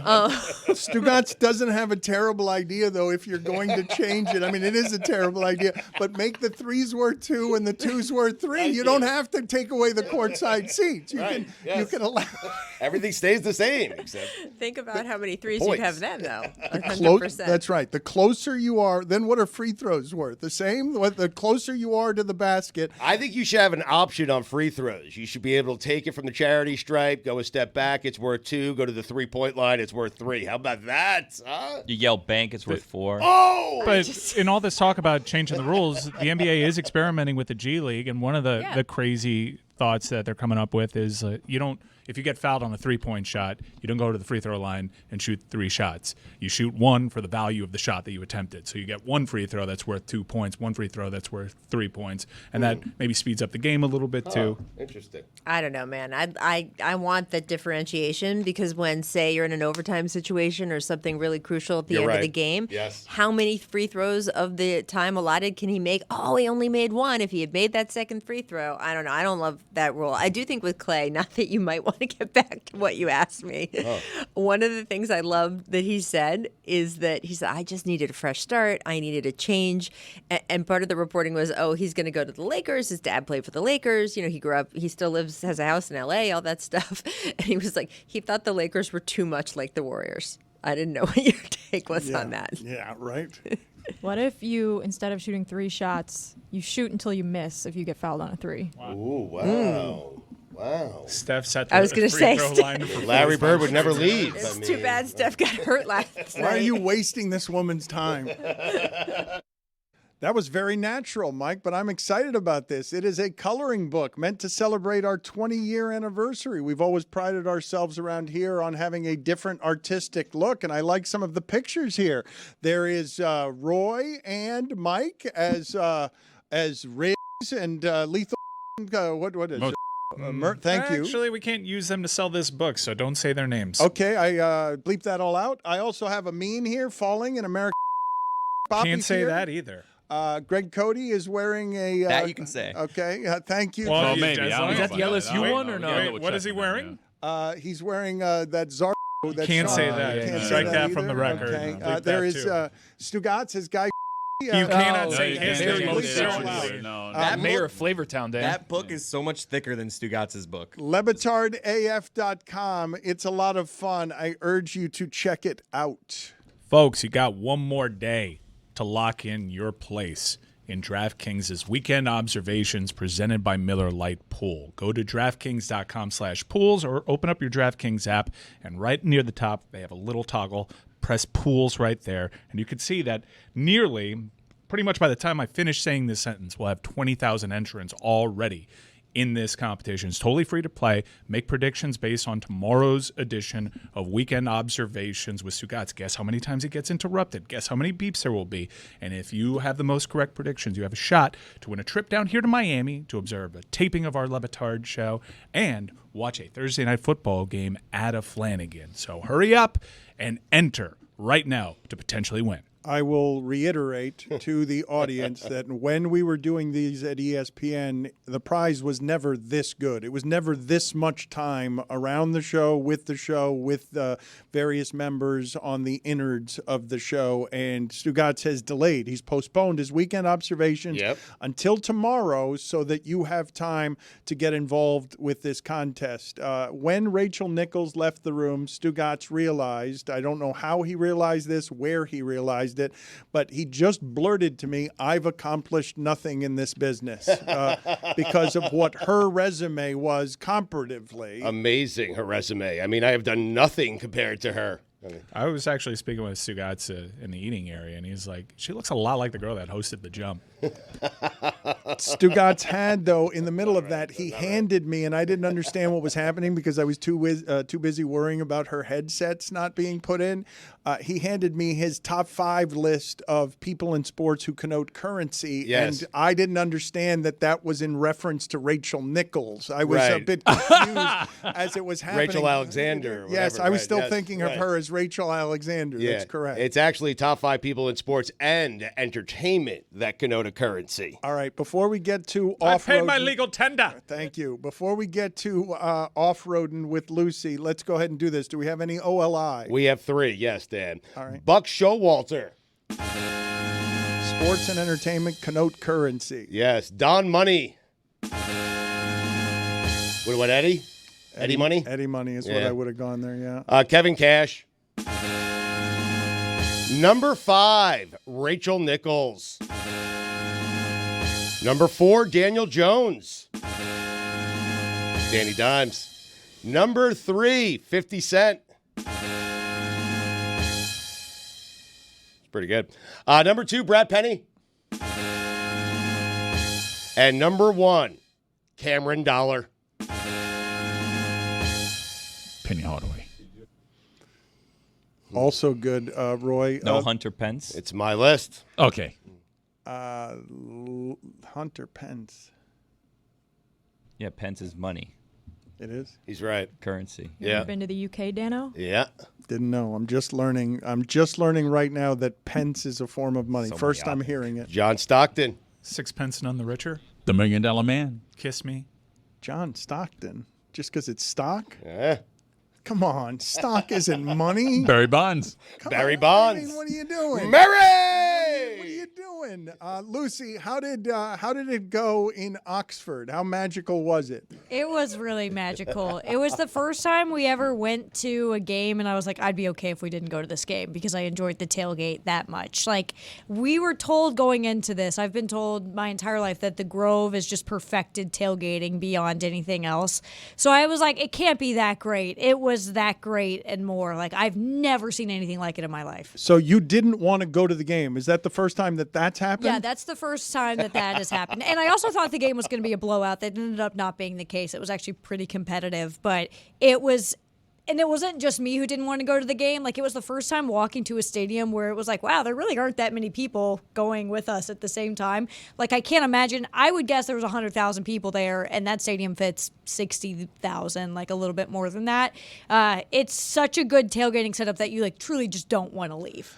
I want very badly here to talk college football with you, Mike, and Jessica in a second. But first, let's check out the video that you made from Oxford. Were you anywhere near that brown lake that Lane Kiffin talks about? There's a brown lake of some sort that's not quite the water that he had in Boca. No, but I saw his dog. Okay, very Wow. good. Let's see what we've got here in terms of Lucy's off-roading. How would y'all describe the Grove? It is the best experience in the entire United States. There's nothing that compares to this. Not Mount Rushmore, no national landmark. Everything in the United States fails in comparison to the Grove at Ole Miss.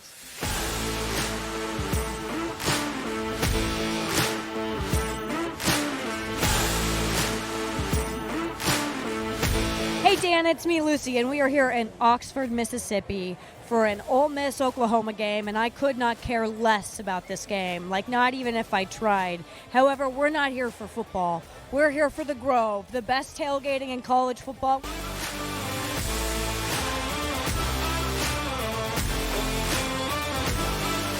How would you guys describe the Grove? This is probably the greatest place on earth, if I'm being honest. Best tailgating spot in the world. Does it like nobody beats it. It's all family. This is about family. You never experience anything like this. It's a once-in-a-lifetime experience. The most fun you'll ever have in your entire life. Roll Rebs, baby. What does hotty toddy mean? Oh, I mean, it just means culture. It's family. We're all family. It all means one thing. I mean, it's hot. And it is real, baby. It is a welcome. It's a goodbye. It's a how you doing. It means you're a rebel. It means you're a goddamn rebel. And We live for the Rebels. So gosh damn right. Like, what does it translate to? I have no idea. No idea. So most of these tailgates are booked through a tailgating service. How many tailgates would you say you set up on a Ole Miss game day? At least 800. Oh my God. And at 7 p.m. the night before, they're all allowed in the Grove. So it's literally like a mad sort of like, you guys remember like Black Friday when everyone would wait outside the doors and rush in? That's what happens here every Friday night at 7 p.m. So it's literally like they're running in, claiming these spots, and then setting up their tailgates. And there are certain tailgates that are just normal, whatever. A lot of them are set up where they're like paying for a higher price for like a much nicer tailgate where they have chandeliers and couches and these full setups. I'm in shock because I've never seen anything like this at a college football game before. And it is so cool. It is so, so cool.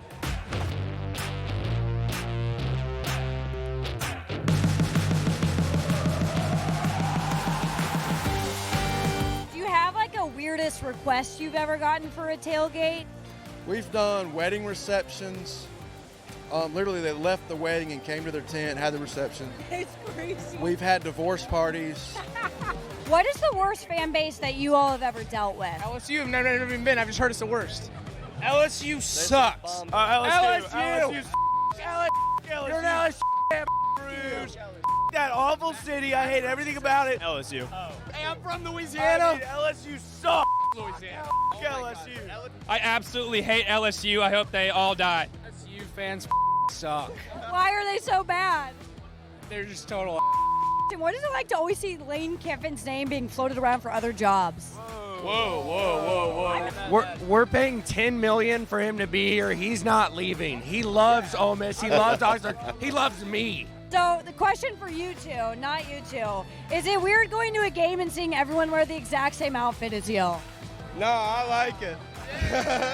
Is it like a requirement? Do you have to wear the collared shirt and the light pants? I woke him up this morning. I was like, what are you wearing to the game? My God, wait, so why are you cheering for Ole Miss if you're from Oklahoma? We hate OU. Boo! Oklahoma State, Ole Miss. Woo! You got to be respectful.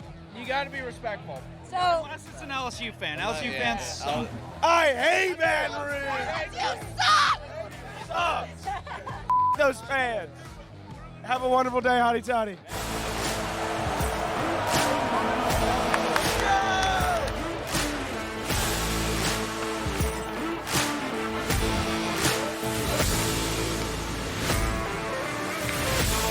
it ended up being a much better game than we expected, which I was really happy about. And my official analysis on this competitive SEC matchup is hotty toddy, gosh almighty, who the hell are we, riff ram, bim bam, Ole Miss by damn. I don't know. No one knows what it means. You could get more Lucy on God Bless Football, which is out now, correct, Billy? You have gotten God Bless Football out now? Yes. All right. I am excited to talk about some college football. I have some stats to throw your way. Very quietly, Indiana is the first team to go 8-0 without ever trailing since 1998. So Indiana is running roughshod over everybody. They have not trailed all season long, and I've got this stat of the day for you guys. I think you guys are going to be shocked by what I'm about to tell you. Start of the day, it is the start of the day.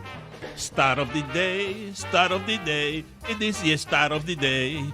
Start of the day, it is the start of the day. Start of the day, it is the start of the day.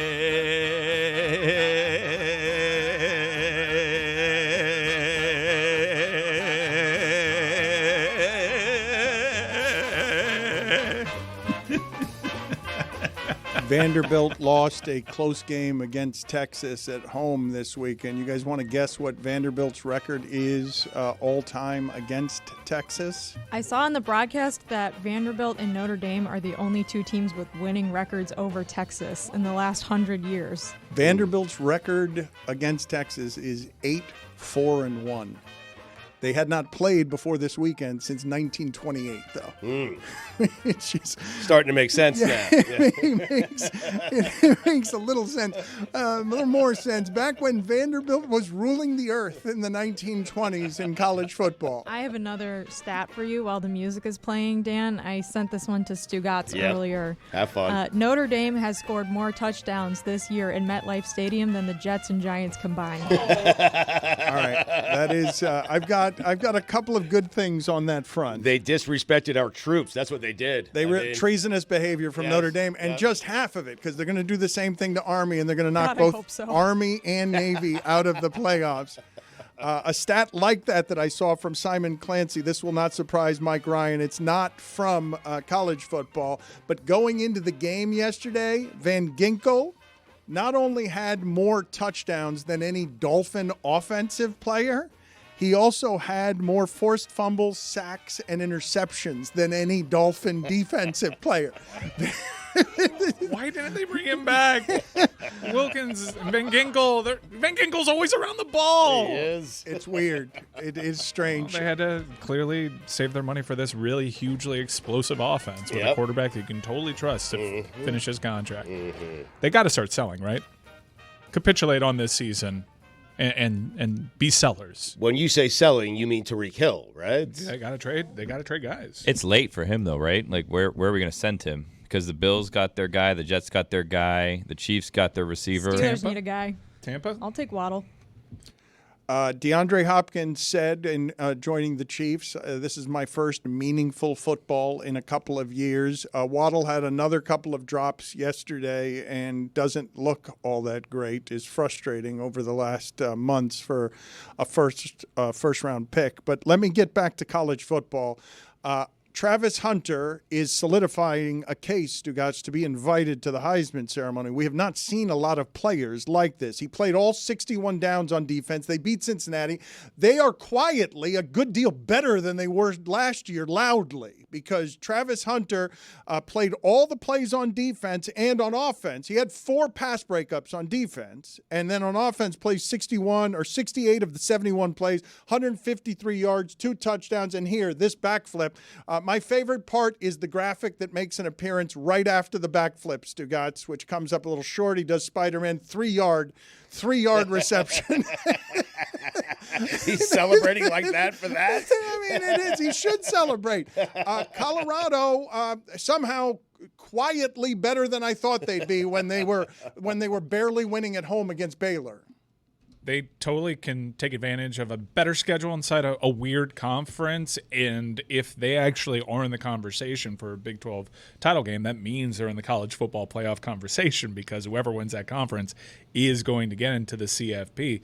Absolutely, Travis Hunter, if he doesn't start having to worry about splitting votes with his teammate, because they have 2 supremely talented players. When they step onto a football field, you can pretty much assume they've got the 2 most talented players that are playing in that game. Travis Hunter absolutely should be headed to New York if they continue playing this way. They lost to Kansas State, and not a lot of shame in that. I saw that generally the national interest in Colorado has gone down a little bit. Their TV ratings aren't what they were, but now the conversation can start back up. Deion's got them bowl eligible. He's done a pretty good job this year, winning games straight up as a big underdog, although UCF can't win a game to save its life as a favorite, it would appear. For sheer entertainment purposes, don't we want Colorado in the playoff? Yes.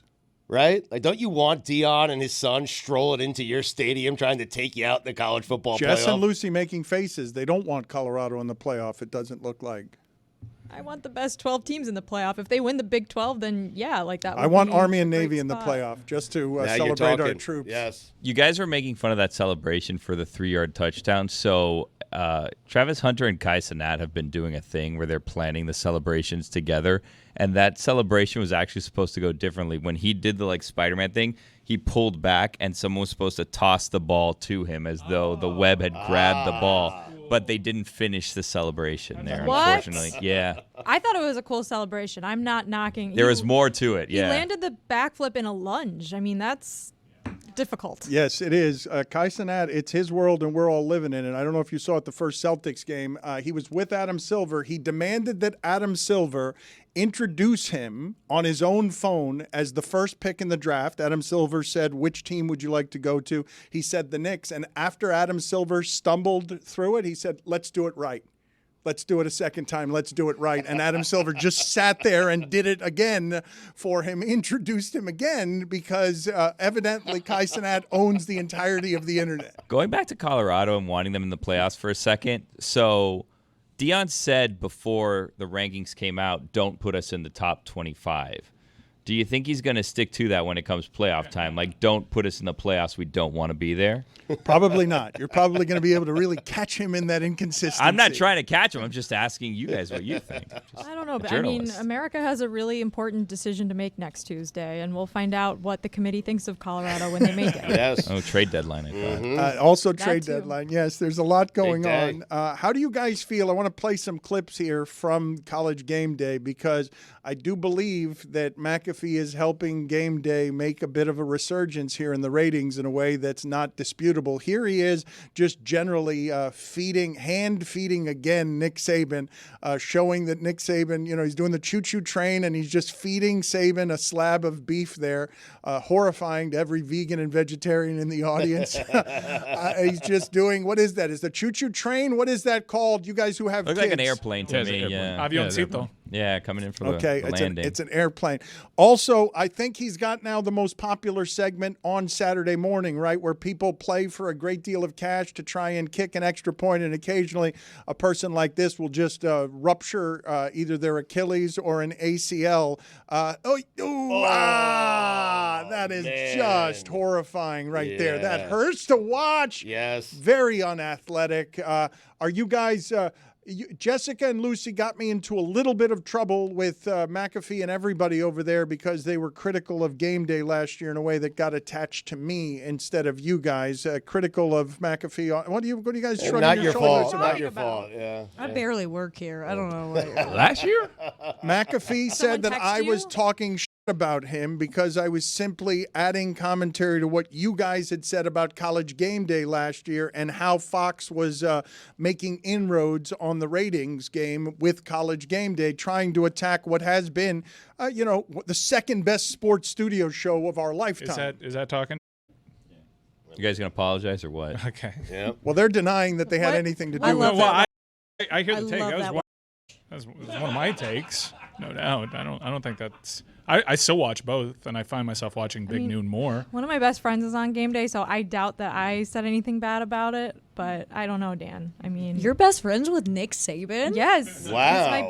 Actually, Miss Terry, who has the best pick percentage of all the guest pickers so far this season, which they love to talk about. No, I mean, you're doing a weird thing where I don't know exactly what you're talking about, so I'm trying to what. You're not supporting it at all. I don't know. You're not trying to I do don't know anything what I other than said. backing away from the comments. Dan's trying to back away from the criticism that Pat McAfee had for him, which is Right. a little unfounded and unfair, in that Dan directly didn't diss College Game Day. He just applied pressure on other people on his show to do that for him. Right. So then okay. Yes. he can. It happened last week with Billy. Billy, what was Last it that week? I Wait, sent you? what? Billy, I Billy, sent what? you. Hold Billy? on a second. You were gone. We had What's Reese going Davis on on. I here? was praising the I think show. we have an accountability I mean, issue right now. Okay, I'm What going to did look I it up do? now. Okay, you guys always get me in trouble and then claim you didn't do anything to get me in trouble. I'll tell you. I I'm know- going to I know find what it. you're talking oh, about. now you know. Now you know that No, I'm going to find it. Yeah, yes. it's an awful announcing thing. Dan Le Batard, LeBron, Bronny James moment felt manufactured. Did I say that? No, Billy said that. You did actually say that. When I Right. continued doing it, I'm like, it did feel manufactured. You said, because it was manufactured. So they were your words as well. But wait a second. In defense of Billy here and Jess and Lucy and everyone on this show, it is awful announcing's job to listen to the audio and determine who said what it is they're claiming you said. It's also their job to get the most engagement possible. It also seems to be their job to report daily on this show. Stugotz, Well, now we're sounding like Pat McAfee here. Stugotz still has me fearing running into Warren Sapp in public because he's been saying for 10 years that Warren Sapp has bad breath. Look at the smile on Roy's face. How I'm afraid. You said it. I'm trying to confirm I've it. never That's said it. I've only repeated you saying it. I've never Well, said then that's it. saying it. I think Game Day has pivoted more away from some of these really thoughtful, well-done pieces, even though they still attempt it. That there's not enough zip on those passes as there once were, I think largely because of the producers and personnel that were attached to those. But they pivoted. My wife looks really forward to Pat McAfee's kicking challenge. I like the breakdown with Nick Saban. That's a new segment that they've done. So they're doing different things. That doesn't mean it's better or worse, but they are actually trying to do something different. Sometimes they maybe lean in a little bit too much to the fun of it, but having been to a College Game Day with Pat McAfee at the center of it, that dude is the Energizer Bunny, and he keeps those people in particular that are around that event having fun, keeping them engaged. He's a hype man for that show. He just so happens to be front-facing talent for it as well. It's become a massive party, which I'm totally fine with. Like, less substance, more partying. I'm totally good with that. But you talk about McAfee and how he has helped that show, and he has. There is no question about it. So has Nick Saban. Nick Saban has been great. Not good, Dan. He has been great in breaking down games, breaking down coaches, what coaches do in certain situations, but he's also been fun. Like, Nick Saban has been fun, and it's been an enjoyable watch for me. I love it. I love the show. But you guys are completely being dismissive of the show, saying there's less substance. I don't think that's the case. There's just fun going on at the same time. I'm good with that. For someone that sees on being for Dan exaggerating on certain things, I didn't say that what you alluded to there. I just don't think it's a different show. I like the thought-provoking, tear-jerking types of segments. They're doing a little less than that. Well, Rinaldi left. Who's going to do it? Well, they could. He was better than anyone. Well, then they had Wojciechowski, and he left, and Right. and now Jen Latta's trying to do it. I'm just saying, there's segment producers that made that show a little bit different. I think last year they were trying to find their voice. I think now they know what works really well with Pat, and get him with the people, get him engaged out there. So these are all producers that are. All these judgments that I had against College Game Day were observations that I picked on last year. And I think that this year they're effectively moving into some of the people's strengths a little bit. It is a different show. I do find myself going to Big Noon a little bit more because I like the produced pieces and that they're producing. Some of those being produced by the people that were at College Game Day. I'd rather have McAfee than David Pollack, like just in general vibe. Never mind everything else in terms of just having an electrical fun, current around what it is that you're doing. Lucy, you're making faces at me? I've liked that. I think I was very hesitant about McAfee originally. I think it's pretty well documented on the show, actually, so I admit that I have said things. The addition of Nick Saban, they kind of bring out the best in each other, I think, in a weird way, where, like, Pat McAfee is having some more serious conversations when Nick Saban is leading those. And, like, he absolutely, like, as Matt Ryan has said, has found his sort of role as the hype man, which is what he's doing.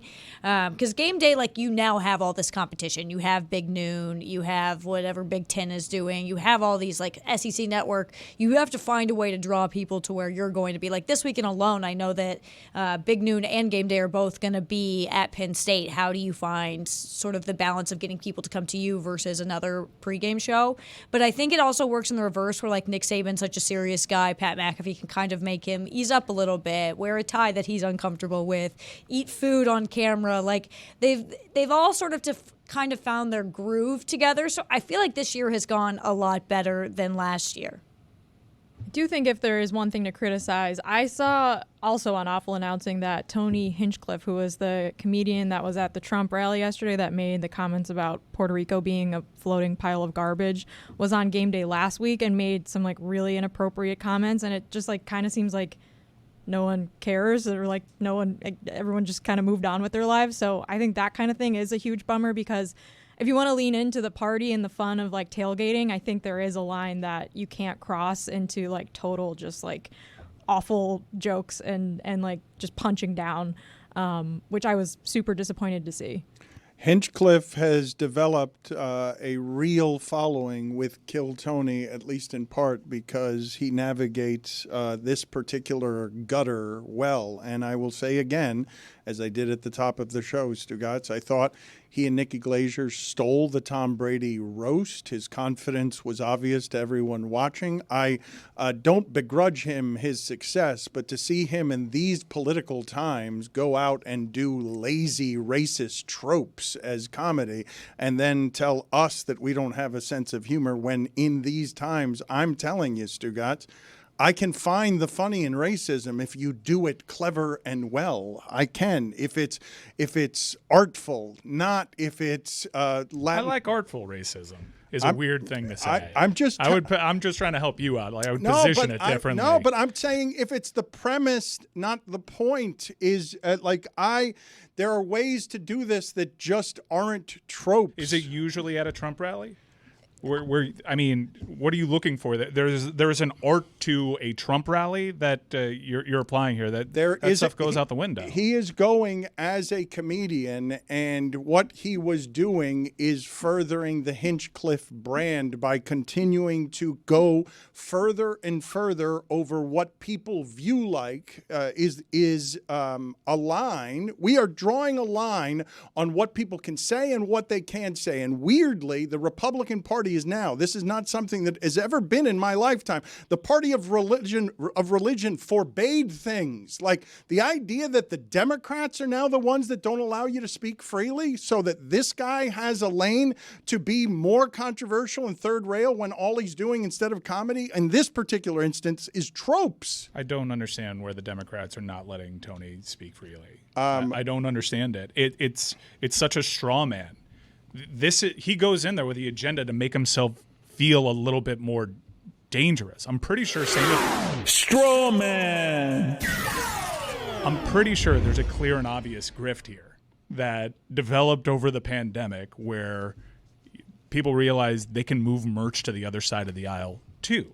And Democrats don't really cease watching you. You've just increased your base. What Tony's doing at that rally is trying to make money in some form or fashion, and spending this much time on it is giving him what he wants, which is a guy that found a second life. He was one of Joe Rogan's friends within stand-up comedian culture. He was kind of viewed as a hack, and he got hot, and he found this lane for him, like a lot of stand-up comedians have kind of found a lane, poking at the left, looking for the warm embrace of the right.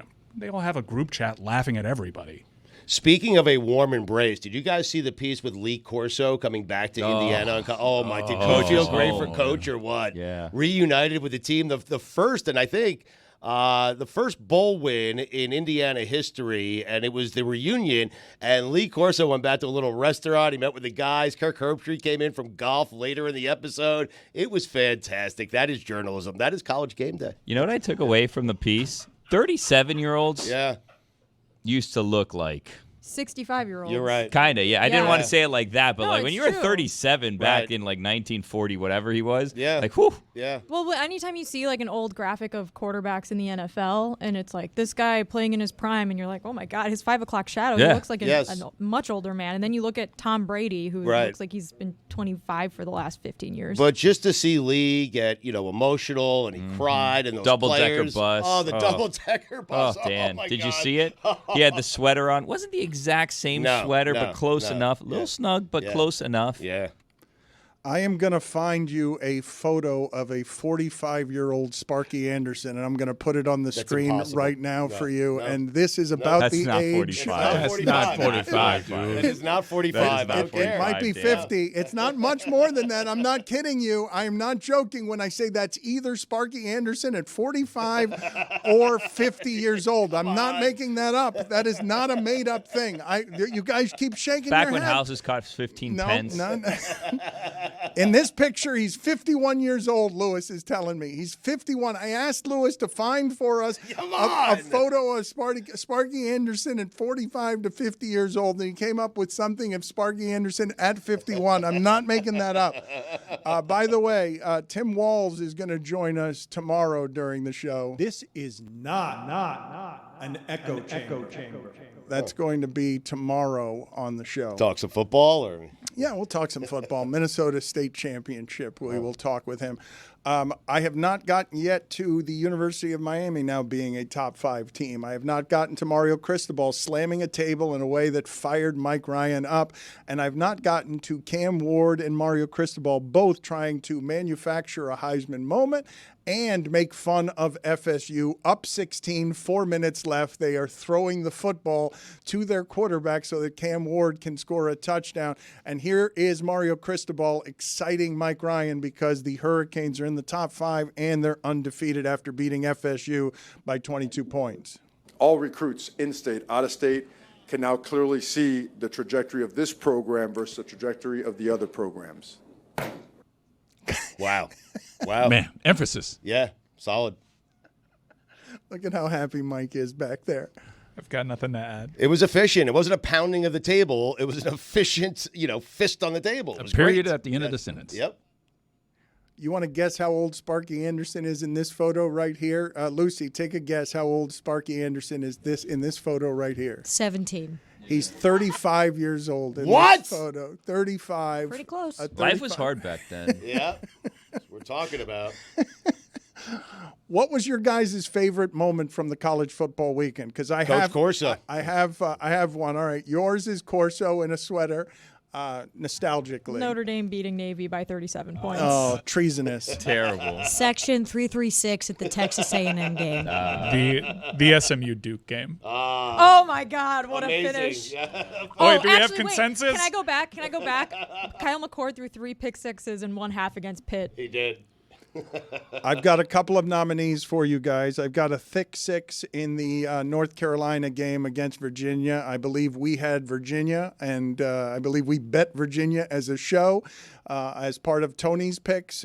Here is a thick 6, Stugotz, that goes 85 yards. This is not my nominee. I was confused by this because I'm not used to a thick player wearing the number 5. This was confusing to me. I don't know what position he's playing as a number 5 here. Let's look at a thick guy shouldn't be here. Go ahead and play this. Landry fakes a handoff, and it's intercepted, tipped, and then caught by Ritzy. And the big fella still rumbling, stumbling, bubbling. He's It's a good block at the end. If he can catch his breath, that is a touchdown. Can you believe that?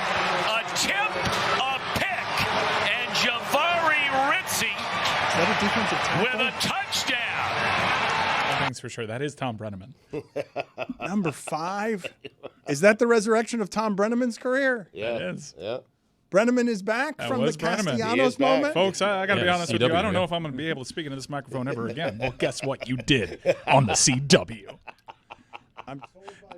I'm told by Lewis that's a defensive end. My favorite moment of the weekend, though, comes from the Texas Tech game where a field goal kicker on a fake field goal scores a touchdown and pulls up his shirt to reveal Trump MAGA 2024. Texas Tech lost by 1 point. He missed his only field goal of the game. So that was... But he got the message out there. We right? showed them. Yes.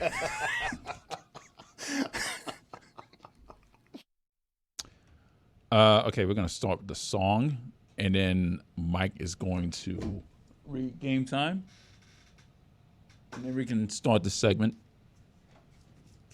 So you guys ready? Okay. 5, 4, 3, 2, 1.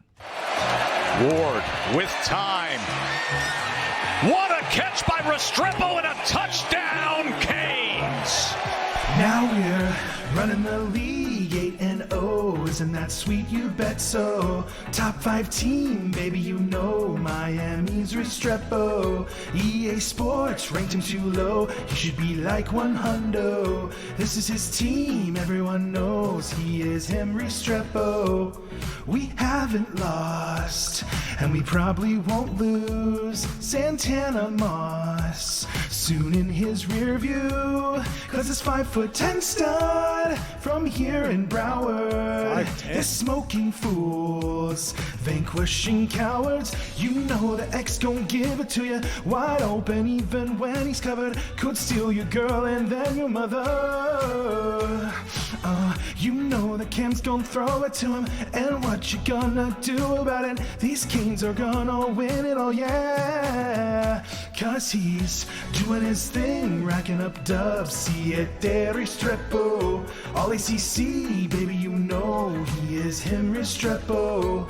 EA Sports ranked him too low. He should be like 100. This is his team, Miami's own Xavier Restrepo. Restrepo over the middle to the 5, into the end end zone. House call, Xavier Restrepo. Lots of in-demand tickets in the sport of college football, pro baseball, NBA. Look, all these great concerts and stand-up events. Where do you go to find tickets? What's the number one industry leader in the secondary ticket marketplace? We here on this show know, of course, it is Game Time. Do yourself a favor. Download the Game Time app, create an account, and use code DAN, that is D-A-N, for $20 off your first purchase. Terms apply. Download Game Time today. Roy, what time is it? Game time. It is a mind bleep of the highest order to think, Stugotz, that Jonathan Vilmot, one time I asked him, among all athletes in the history of the University of Miami, who do you regard as the greatest of the athletes? And it used to be, a long time ago, Alonzo Highsmith. Mm-hmm. But then people upgraded that to say, have you ever seen Andre Johnson, who seems to have muscles on top of muscles?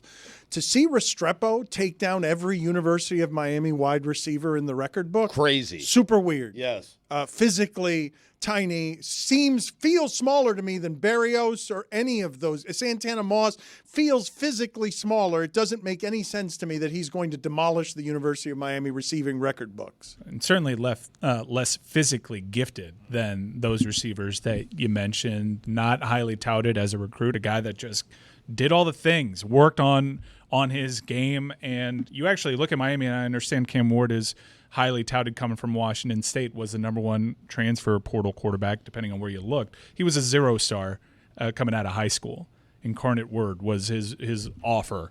So you look across. That's crazy. You look across the offense, and you see a guy like Zay Horton, who FSU was saying, you're not going to beat us over the top. What's there? Highest point type of catches, slants. Zay Horton, all of a sudden, a guy as a part of a big wide receiver core that had a lot of questions about it. Miami's really developing a lot of these players.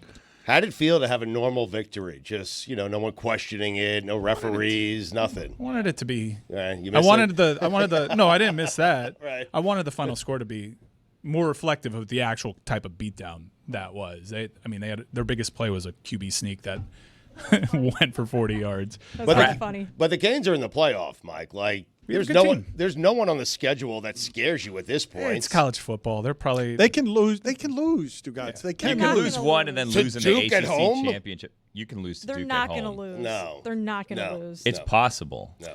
Don't underestimate Mario Cristobal here. Trust me, I It's a never fair have, point. but Yeah. they're not going to lose this year. Trust me on this. Brad Kai is the all-time leading passer in Hurricanes history, huh? You mentioned Mario Cristobal, and you mentioned the one-score games that Miami has been in. Those one-score games, ample opportunity for Mario Cristobal to blow a game. One bad decision, and you lose that game in their close games. He pushed all the right buttons, so maybe, just maybe, he's learned to bring in people into his staff that can mitigate some of those concerns, which are not invalid. Jessica, you do not have it possible them losing the ACC championship game? Are you just doing regular season schedule games? Even if they did lose the ACC championship game, I think they'd still be in the playoff, and I think they have a real shot at winning a potential ACC championship game, even if it's against Clemson, which is looking like the best team in the conference right now. I'm a little bit more worried after watching the FSU game about Clemson. I was watching that. I was starting to get more worried about Clemson because I think FSU has really good defensive backs, at least at corner, and they were kind of challenging Miami to make plays. You saw that a little bit with Virginia Tech, too. Two games that Cam Ward didn't exactly pop off, although Cam Ward certainly found his later in that Virginia Tech game. But Clemson trusts their secondary to play man on Miami and make those wide receivers to make plays. The aforementioned Restrepo would have a tougher time. But, Mike, is it fair to say even if you get to the ACC championship game and you lose, but you haven't lost, right? But you lose to Clemson, that's your one loss. You're in the playoff. You're in the playoff, right? That game's going to be more to Clemson than it will to Miami if that plays out. I think we're looking ahead. Miami's got to prove that they can TCB week in, week out. But I think you can probably run the ball against Clemson. And their passing defense is good, but it's not like a top 10 unit. So most encouraging thing I think that came from that FSU game, and I know Cam was a little frustrated by it, was they were daring him to play it safe. Kind of how here's a Mahomes comparison that's a little out there, but you know how teams just treated Patrick Mahomes like, we don't trust you to not take the the treats way down deep. We know you trust your arm and you want to have these big explosive plays and you don't like to matriculate. Cam Ward took what was there. Miami absolutely dominated the line of scrimmage. This running game's getting better, so I do think that there's a path there. If Cam Ward cannot have turnovers the way that he had a clean game against FSU, and they go back to what I'm sure Mario Cristobal wished the identity was, which is more ground and pound, they certainly have a shot. And Miami as a team, I think at this point in college football, I don't think that there's a dominant team. I think there's like 6 teams that you can talk yourself into winning a national championship. Whether you have Miami in that class or not, that's not important. What I'm saying is Miami has a chance.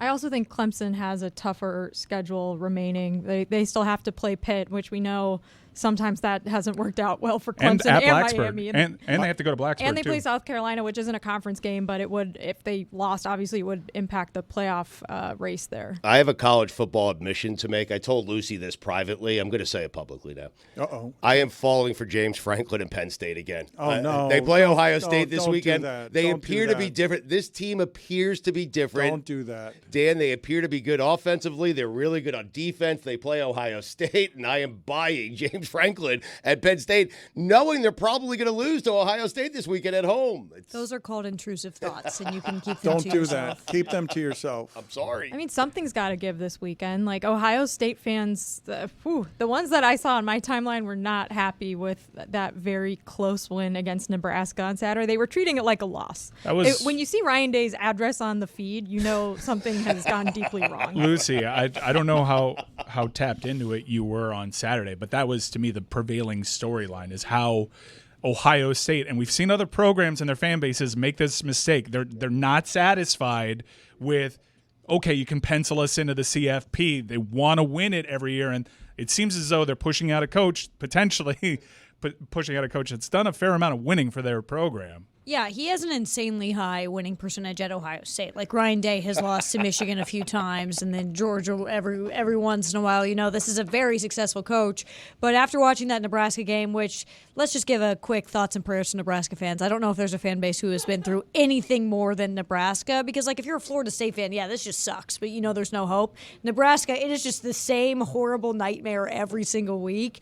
But with this game specifically, I saw so many edits of Curt Cignetti and Ohio State gear, because they're already like, we want him to come here, which is an interesting thing. And I also think that is sort of related to Nebraska in the sense that Nebraska played Indiana last week and they lost by like 40 plus, right, where they had Ohio State on the ropes, and had Nebraska not Nebraska the whole situation, they probably would have won that game. I think there is like reason to be concerned if you're Ohio State, because considering how much money they spent on that team, like, you should probably beat Nebraska by more. Okay, but I will say this again and again. I don't think it's a reminder anyone needs, but I'm going to keep doing it. You cannot trust college kids to be consistent week to week. I'm not talking about football. I'm just talking about college kids. And so when there are close games played for an Ohio State, and when you guys laugh at the idea that a Miami team that I saw fall down 35-10 at California, that they can't go to Georgia Tech and lose a football game, when I saw them down by 25 and with 4 minutes left in the third quarter not that long ago against a team that's kind of like Georgia Tech in California. Like, get out of my life with that as analysis. I do not trust when I see Texas do what they do week to week, or Georgia somehow lose to an Alabama team that's not that good.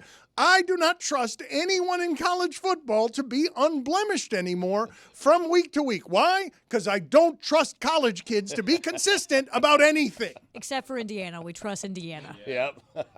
Dan, they're playing Duke, Georgia Tech, Wake Forest, and Syracuse. They were down 25 points at Cal. Yeah, but their offense is so much better than any of these teams. I mean, agreed. Maybe I'll give you like a little, like Duke will have a little, a smidgen of life. Maybe like Syracuse they'll have a nice drive. But like and this brings me no pleasure in saying this. And I'm not even 100% doing the reverse jinx thing. I'm doing like a 50% reverse jinx thing here. Like, they are just a better team in every way than last year. Huh. Agreed. and I saw Vanderbilt beat Alabama. Right. Vanderbilt's good. They are was a good. quality win for They Texas. almost got their automatic bid. Had they beaten Texas, it I would've been saw great. Northern Yeah. Illinois win at Notre Dame. Speak- and Northern One-score Illinois is game not good. merchants, Northern Illinois, by the way. Right. Like that's their game plan, and that's what they do. Miami's not doing that. Miami's winning games by large margins, even when they're trailing by 35 points in the first half. Argument for Miami is a defense has got to prove that they can hold Miami under 35 points, and I still think that Miami still hasn't put together its best football. Really? Miami has room for improvement. Wow. No doubt. I think that their offense is on a historic pace in that, well, across several places, but the stat that I was showing Jess earlier during one of the breaks was they've only had 1 3-and-out in their last 83 drives. They've had 3 3-and-outs all season. 2 of them came in the Florida game. That's the first time that anyone's had this kind of output to avoid 3-and-outs since 2004.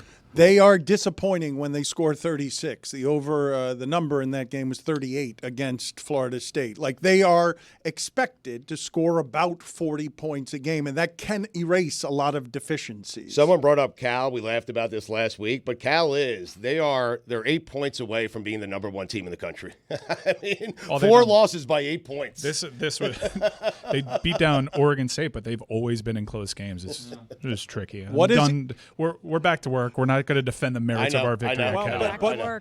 Better schedule, Miami's or Indiana's? Can you explain to me? Can someone give me some analysis? Indiana is the quietest, undefeated team that hasn't trailed all season. They still have to play Ohio State, Indiana. They have Ohio State on the schedule. I believe they also have Michigan, so I think that's going to pretty much solve that equation. Like, Cal is a good team, but Miami's schedule just isn't as tough as having one top 5 team on your schedule makes a big difference. I was so bummed watching Duke find a way to lose a game in which they had a +6 turnover differential. Jafari Harvey, the former Miami Hurricane, blocks a kick, and Brashard Smith, the former Miami Hurricane, runs one in. Manny Diaz, former Miami head coach, goes for 2, fails. I was so bummed because of exactly what you guys are all saying. I will concede.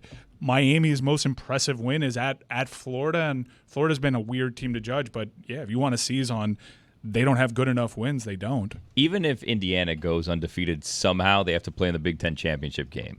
And they'll play Oregon. Yeah, not the ACC championship. So you guys aren't buying anything Indiana related. I think they're making the college football playoff. No one said that. No, we're buying Indiana. We're buying it. I think Yeah. the conversation is that the Big Ten is just a better conference than the ACC. Which I think is fair. Yeah, it goes without saying. I do think it's a little inflated as both the SEC and Big Ten have their media partners that are gonna pump that. But if you look at Indiana's schedule, The ACC media partner is not pumping the ACC. Like, Pitt SMU, a top 20 matchup, is at 8 o'clock on the ACC network this weekend. That is a huge bummer. Pitt is a team like Indiana that they're undefeated. They're undefeated. Dan, think about undefeated Indiana and the reaction to undefeated Indiana to the undefeated reaction that of Pittsburgh, in which I probably reminded a large chunk of our audience that Pitt is actually undefeated. I saw that Miami gets relief from not having to play Pitt, that the schedule is made easier by the fact that they don't have to deal with Pitt, because all of us would wonder whether or not they could lose against Pitt. The last time they were in this position, when they were undefeated, they were number 1 in the country. They had number 1 therefore. They were number 2 in the country, but if they won that week at Pitt, they would have been number 1 in the country headed into the ACC championship game, and they fell on their face. I don't think Pitt and Indiana are fair comparisons because, yes, they are both undefeated, and they're both teams we didn't expect to be undefeated, and they may not have played the toughest schedule. But Pitt is winning games not the way Indiana is. Yeah. Indiana is blowing out pretty much every single team they're facing, which is crazy. Like you said, they've never trailed. Pitt's been flirting with disaster for a hot minute now. I think that's why this SMU game is so big for Pitt, and no one's going to watch it.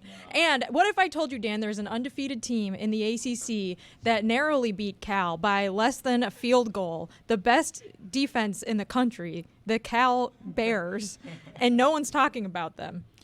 I don't feel like Pitt, enough not people are talking about Indiana or Pittsburgh because College Game Day was at Indiana this week. Well, because no one takes them seriously in terms of winning the national championship. They might make the playoff, but once they get to the playoff, I think everyone assumes they'll lose, right? People need to wrap their head around an almost statistical certainty, because Cignetti doesn't seem like a coach that you're going to catch napping, right? That I don't think He never sleeps. I don't think IU's approach to status where they're going to be looking ahead on folks. That dude will take care of business week in and week out. And even if they do slip up, they're in a conference where you have to justify holding them out of the CFP. You don't. Like, you have a one-loss Big Ten team. You're putting them in.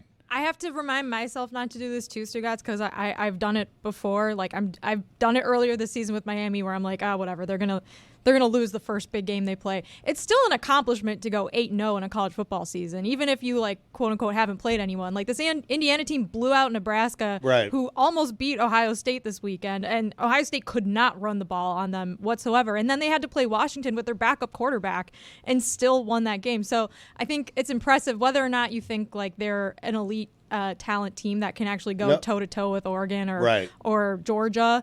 I still think that like the college football is more fun when we get to celebrate teams that are playing well. But that's what people question. So I have turned on the 12-team playoff. I started the season by saying I don't like it. I love it now. Okay, because more teams have a chance to make the playoff. More teams' seasons are interesting, and the fan bases get excited later into the season. So for that, it is a great thing. But I think most college football fans think once we get to the playoff, it's still going to be something like Oregon and Georgia. Is Curt Cignetti gonna springboard from $600,000 a year ago, James Madison, to like 4.5 this year at Indiana to like 9 next year at his new school? Did you see his incentives for winning Big Ten games? Like apparently he is cleaning up nice this season with the extra stuff in his contract.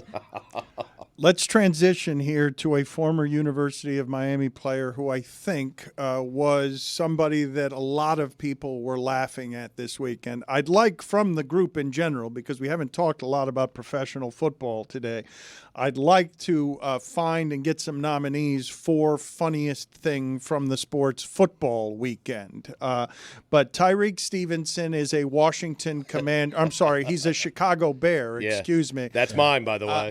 And former then NFC Defensive Player of the Week. At the end of the game yesterday, now it was a weird game in that most of the game Caleb Williams did not do anything. The Commanders were in control of most of the game. But then there is a crowd shot toward the end of the game of Tyrique Stevenson of the Chicago Bears, very confident that this Hail Mary is not going to result in anything. He's asking for crowd noise. He's got his back. The game is going on. Yes, he's playing with the crowd as the game is going on. And he gets back into the play, but then he's responsible for this tip, is he not, that ends up behind him and can't end up behind him? He tipped it, yes. He got himself back into the play and actually made the tip. You need to bat it down. He has publicly apologized for this. I imagine Bears fans will be totally reasonable about this and realize that he got back into the play. But he apologizes, saying to Chicago and teammates, my apologies for lack of awareness and focus. The game ain't over until zeros hit the clock. Can't take anything for granted. Notes taken. Improvement will happen. # bear down. Nobody in Chicago wants to hear any of that. Are you kidding me? He is getting crushed on the score today. I mean, come on. That is a legendary local radio station in Chicago, and I am telling you, they are spending their entire day bashing Tyrique Stevenson, even with the apology. They're certainly bashing him, but I think the Shane Waldron and Eberflus are probably taking the brunt of it this morning because they blew it, and they still almost ended up winning the game because Caleb Williams in the last drive on offense was like, hey, we're gonna do something here. Like, let's cook a little bit. And then they actually blew it on this ridiculous Hail Mary. They gave Jayden Daniels like 13 seconds to throw the ball. Well, he gave himself that. In fairness to Jayden. It was like a 70-yard pass with a rib injury. Right. A lot of the chatter after has been like, maybe you know, Flores blitzed earlier this season on wait, was it Flores or was it, I can't remember which game it was, but there was another Hail Mary earlier this season where they blitzed, I think they blitzed Darnold in the Vikings game, and the game was over. That was that. Right. Bears defense was like, we're going to just do the typical thing where we drop everyone back, but instead of having one guy in the end zone defending the deflection, he's going to be on the other side of the field taunting the fans. Celebrating, yes. And celebrating the end of the game. Like, it just is, like, so bad. And if you watch the video, too, there's, like, 4 Bears fans in the front row of the stands pointing, and they're like, the play started, and it's just such a disaster. But I really do think this is on the Bears coaching staff because this is just awful coaching. It's awful Hail Mary defense. They're confused about where they're supposed to be. And it's handoff to D tackles. Also, like, this team last year lost so many games like this where they were leading in the fourth quarter and then gave up a huge lead. And then they were like, I don't know, maybe we should fire our coach. Maybe we should just fire the OC. Maybe we should fire both. What do?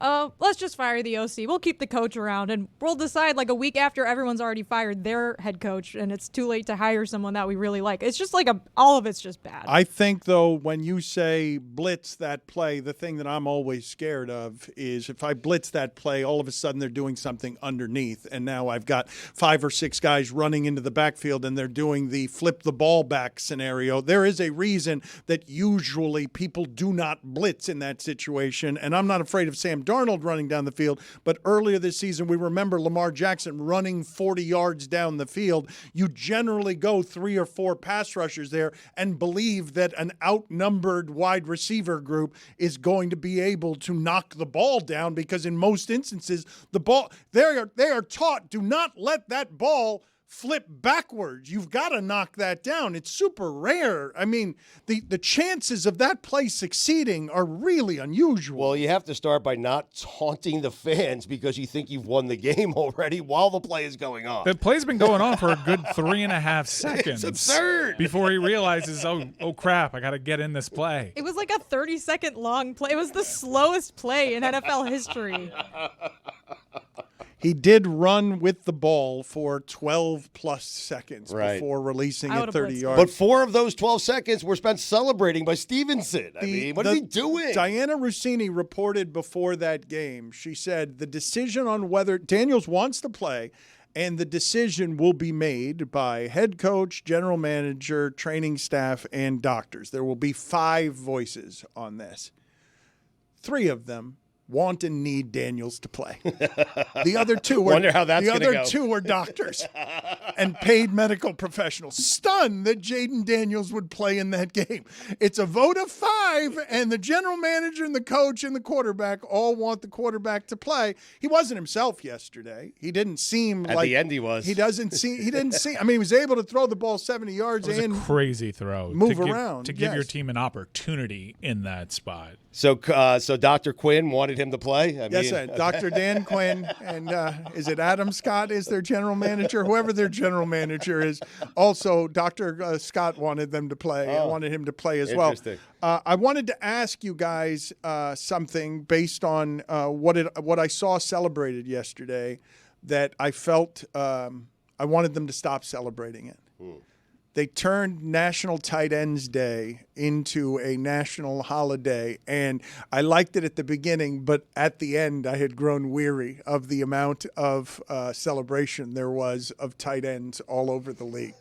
They get a day, and it usually concludes with George Kittle doing something big on prime time. Yep. I like them having a day. Do you? It also reminds me to cook up parlays. To score, anytime to score, it's a big touchdown. There were a lot of it's their day. There was more than I think by the end of the day, I think there was an average of more than 1 tight end touchdown per game. At one point, they were trending more tight end touchdowns. There was more than 1 per game. But you Stugotz, you think Kyle Shanahan was like, what's the game plan here? Well, it is National Tight End Day. Let's make sure to get George Kittle involved. We got to get Kittle one. You think that's how that's going? No. But you guys didn't think it was overdone, National Tight End Day? You guys all enjoyed National Tight End Day? Because I did right up until I didn't. The novelty still hasn't worn off on me. It was too much. Really? I like them having a day. Wait, but Billy's saying it's too much. Yeah, it was one of our losers and winners and losers presented by Smirnoff, the world's #1 vodka. Please drink responsibly on God Bless Football this morning. It was the people that love National Tight End Day, big win. People that aren't a big fan of National Tight End Day, big loss. Because they would not stop saying, like, you just thought, like, okay, we'll hear this a little bit at the beginning. All day long, everybody was doing it. And really, when Tyrique's doing it, I'm like, too much, buddy. Like, you're trying to be like the crazy Joker and Tight End Day. You guys made special belts that you're giving out to the players at the end. And too much. Too much of the Tight End Day. But Atlanta and the Buccaneers, that was a doozy. You had 4 touchdowns scored by tight ends. I mean, what a game. I mean, I'm watching the Cardinals. No one can stop Trey McBride. I'm watching the Packers, and I'm saying I have not heard a more Lambeau name than Tucker Kraft. Ooh. Like that fits on anything that Lambeau is doing. If you tell me what does that person look like and what are they named, I would say Tucker Kraft is a Green Bay tight end. Dawson Knox could be a good Packer tight end. Oh, yeah, that's good. Yeah. That is a good tight end name as well. Where is he with the Bills? Yeah. Yeah. But a good Packer tight end, you're right. Yeah. He's good with the Bills. He'd be a Hall of Famer with the Packers. Ooh, maybe. Mark Andrews still running around out there, and he will be able to do button hooks like Jason Forever. Witten until he's 75 years old. Poor Justin Tucker cannot make a kick to save his life this year, huh? It's weird, right? What's going on there? Was it National Kickers Day? Do any of us understand what it takes to be a kicker? Like when you say what's going on there, like do you think we're going to get good analysis from anyone in the world on what's going on there? I don't understand how kickers do it. Sometimes you see the ball, they make it move, it goes this way, and then comes back this way, and it goes right back. Like I don't understand how you can listen. Some people have said that I've been critical of kickers, right? Fairly or unfairly. Not me saying the criticism of me being critical of kickers fairly or unfairly. You have been unfair to kickers. Period. No, well, just one in particular. I'm not certain. I'm not so certain about that. But it is pretty remarkable that they can just kind of completely control. If you were to roll a football, you have no idea where the ball is going to go, right? Like on onside kicks, you kick it straight into the ground because you have no idea which way the ball is going to go, and you hope that it just does like a weird hop, it goes straight up in the air, and then your team can get it, right? But kickers have perfected this craft where they kick a ball that's the exact same shape that's so unpredictable, and they can have it go in straight lines. They can have it zigzag this way and that way and go just in between the two uprights. It's incredible what kickers can do. And now they can do it from like damn near 70 yards. There's a 57-yard field goal yesterday that hit the net. That would have been good from 67 yards probably. Like, it's incredible how good kickers are. But then also, when they're bad, you're like, how are you bad? Like, how are you so good at this, but also so bad at this at the same time? It doesn't make any sense. I told you, I read a story in Sports Illustrated, I'm going to say 10 years ago, that nothing in sports had been improved more than the ability for kickers to make kicks with accuracy. That across sports you can measure everything, and whatever it was in the 1950s versus whatever it was in 2010, the improvement was greater there than it was anywhere else. What I'm telling you about the life of a kicker, it is so lonely because the other players don't respect them. Right. They practice off by themselves, and they're just doing a singular thing all the time, and the only real friends they have are the holder and the long snapper. Mm-hmm. And the long snapper understands how hard it is to be the kicker because you only notice the long snapper when he screws it up. Otherwise, you don't notice it at all. Same thing with the holder. To have that person at the end of games with the pressure to have to work the following week with a whole bunch of people who already don't respect him, and now he's lost the game as well because they've been colliding and he never gets hurt. And he never risks collisions. Well, Grammaticas get hurt. Right, but when he's celebrating. That's right. Grammaticas get hurt jumping up and down, tear their knee ligaments when celebrating. Yes. But for the most part, you're right. I would not like to live in the place that kickers live in terms of pressure because all of that seems like circus freak stuff that they're doing for a living, and then everyone in their locker room hates them when they fail. I mean, I think they thrive under the pressure, right? That this is their moment. They go out there. I feel bad for punters. Like punters, who cares? I saw Punters don't decide. Yeah, but no one wants to see a punter. That's not true. I mean, no, but punters don't. You're not waiting for a game-end punt. Yes, I have several times before. I saw a You 72. don't know what you're talking about. You're being disrespectful. A 72-yard punt this weekend that jumped out of bounds at the half-yard line. Like, it's an incredible craft. No one cares because you can't even really get mad at a punter, right? Even if it's blocked, it's not their fault. Oh, sorry. It's just her Iowa biases that are making an appearance. Greg the Leg's been a disaster this year, huh? Leading the league in missed kicks. Oh, the worst. 6 missed field goals this year. He cost us yesterday. Even when we're scoring touchdowns, we burn all our timeouts. Even when we score a touchdown and go for 2, we get a penalty that pushes it 5 yards back. Complete disaster. Did you use 3 timeouts in the first quarter yesterday? Yes. Yep. What's going on there? On a scoring drive. So this is an interim head coach. What has he shown over the last 2 weeks Nothing. that makes you believe you should trot him out there? Is there anyone else that you can give a crack to? Bill? Can I get some audio, please, of Francesa complaining about Greg Zuerlein? Do you guys... The whole time they're coming down the field, you know if you score, you need a 2-point play. You're going to be up 5. And you get a delay of game. Okay, that's not on Zerline, but good enough. That is Francesa and the Jets. What was the funniest thing from the sports football weekend? If you had to choose one thing, because the Jets losing against the Patriots is funny. The way the Bears lost is funny. The way the Dolphins lost is funny. Heartbreaking to all the fan bases. Stugotz, it is crazy to me that the difference in that sport between 3-4 and 2-5 seems like the difference between having a season to cheer for and a total apocalypse. And that's what happened to the Dolphins yesterday, losing to the Cardinals at home and unable to get to 3-4, which makes you somehow feel like you still have a season, and 2-5 does not feel like you still have a season when you've gotten through the hard part of your schedule, the easy part of your schedule, 2-5. Like with a home loss to Arizona there, as Tua was supposed to be, strike up the bleeping band again, according to Tyreek Hill.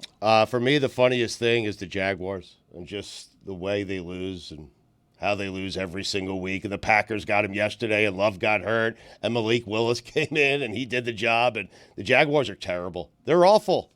For me, if you're talking about all of football, we got to talk about that kicker with the Trump shirt who missed the game-winning field goal. That's just, especially with everything going on right now, that's just, mwah. I have two. So my first is I was following the Texas A&M Police Department tweet. Like, they were live tweeting throughout the game how many people they were firing. Oh, wow. Or not firing, arresting. Ejecting. And they caught someone with coke in section 336, and that is so not a Texas A&M thing. Very much an LSU thing, not an A&M. That's A&M our thing, man. That was funny. Then my second one is actually from me. When we were at Ole Miss and we were leaving the field, we saw Kevin Costner there. And I didn't know it was Kevin Costner. My first thought was just, wow, that guy looks just like Kevin Costner. Amazing. And he was trying to get down on the field, and the security guard was like, you don't have a pass. I don't know who you are. You don't have a pass. Wow. Can't go. And all his entourage was like, hey, he's really famous. And she was like, too bad. No pass. You don't get to go on the field. Yep. And I thought that was pretty cool. Mm-hmm. They never let him on? So Kevin Costner did not get to go on the field. I got to go on the field, but Kevin Costner did not. Apparently the only plug he has is in his scalp. Did you get to the bottom of Freddie Freeman's teeth situation? I think he got a new batch of fake teeth. He definitely had veneers when he entered the league. He fixed his grill up, but I think he's gotten them bigger. I've told you guys that I believe that Texas A&M can win against anybody in the sport in a single game. Yeah, that was gutsy what their coach did. What Coach Elko did to once again bench Wegman and go with Marcel Reed, which won them the game because they didn't have any answers. And again, then we're going to do this again because LSU's got another loss in that schedule. They're still going to be in the CFP conversation because LSU losses for some reason are good losses. They do this every year. They're not a playoff team. They're not. They lost to a bad USC team. You know how bad it is when Lincoln Riley gets a big win over you at USC, and we have gassed them up again. And I do think that Texas A&M is a team to watch because they lost to Notre Dame at the beginning of the year. Texas A&M was not right. That was week one of a program. Week after week, they do appear to be getting better and pretty disciplined. To make it more impressive, Ted Cruz was at that game, and they won. They defeated the Ted Cruz curse, which is crazy. One of my other favorite funny moments of the weekend was Brian Kelly after the game being like, we literally never even remotely planned for the idea that we might face Marcel Reed. They were like, we didn't watch any film, we didn't do anything. And it was like, what do you mean? You not even one thought, oh, maybe this could happen, and it's not. And Wegman's been hurt throughout the year a little bit, so this is not the first time we've seen him. Absolutely crazy coaching admission from Brian. What did Kelly you guys make of Elko saying after the game, this is a real program, we talk real culture here, this is not a fake program run by a politician talking a lot of. Everyone assumed that was about Brian Kelly, was it? That was my question with it because I think it was such a great comment because I think it applies to Brian Kelly if you want it to, but it also applies to Jimbo Fisher. Yeah. So I have no idea who it was about, and I hope. But he coached for Jimbo, didn't he? Yeah, he did. He's friendly with Jimbo, right? Then it's probably about Brian Kelly. I hope he never tells us who it was about. The only thing it we was can missing always was a wonder. little at the end of it. Yeah. Make me slip off my stool. I want you guys to tell me what I'm missing from yesterday's witching hour, which I have said involved largely bad teams and largely no stakes, unless you consider the idea that the difference between 3-4 and 2-5 are giant stakes, which can feel that way. You had if you had multiple televisions running, you had what looked like the Colts somehow returning a fumble 85 yards in a Colts-Texans game that was very close. You had the Pats over the Jets and everything that was happening at the end of that game. You had the Cardinals over the Dolphins and everything that was happening at the end of that game. You had the Jags and the Packers and everything that was happening at the end of that game.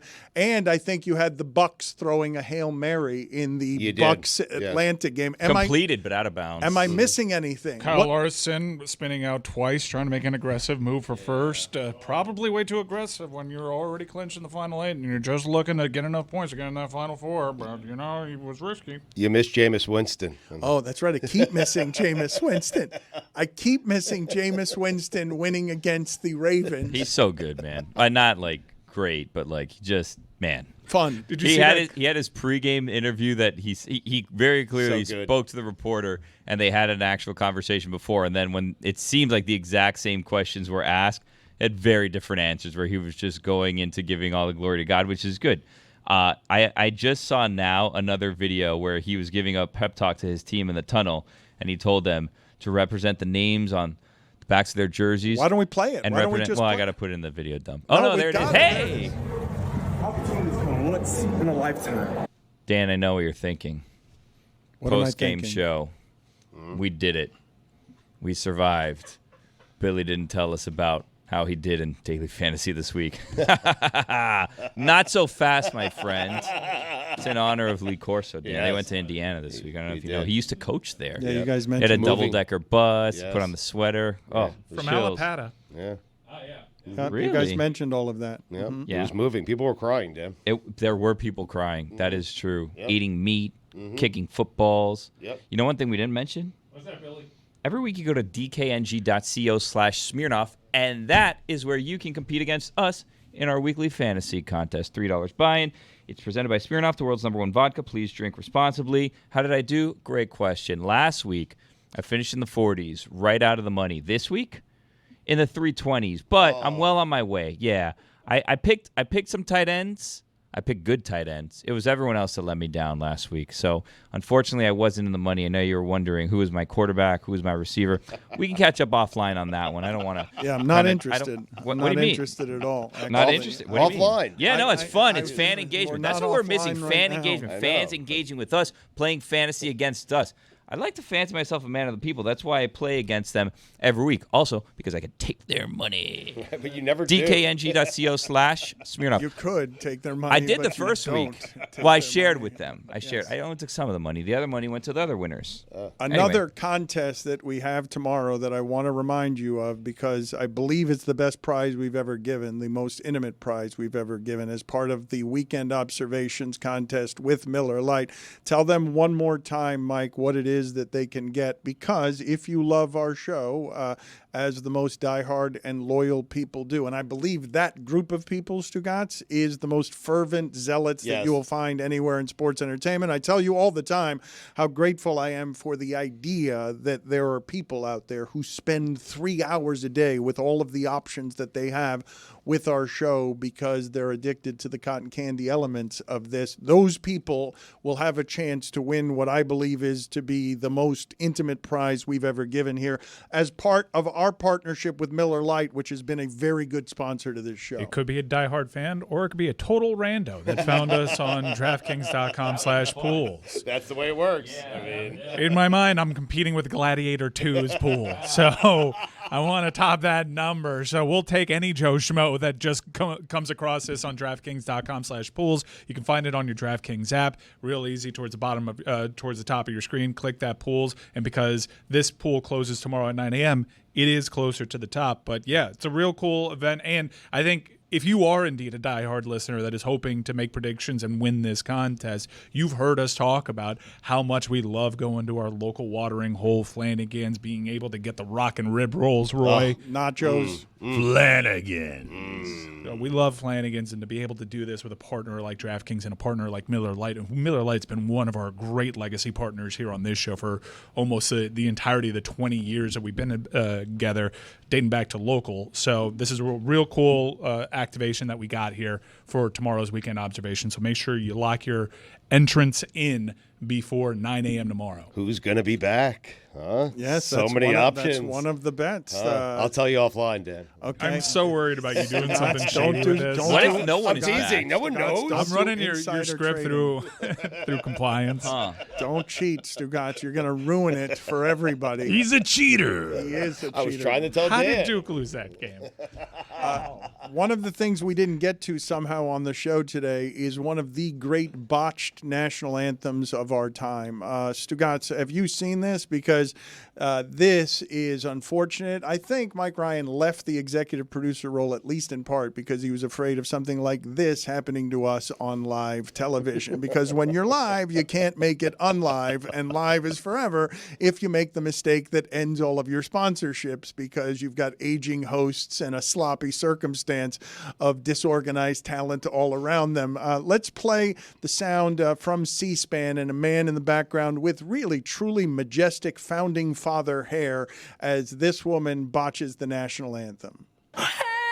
Once we watched, we're so gallantly streaming. And the rockets, red glare. I fucked it up. Can I go back? Can I go back, please? Bombs bursting, and then I got too nervous. Gave proof through the night that our flag was still there. Whoa, say does that star spangled banner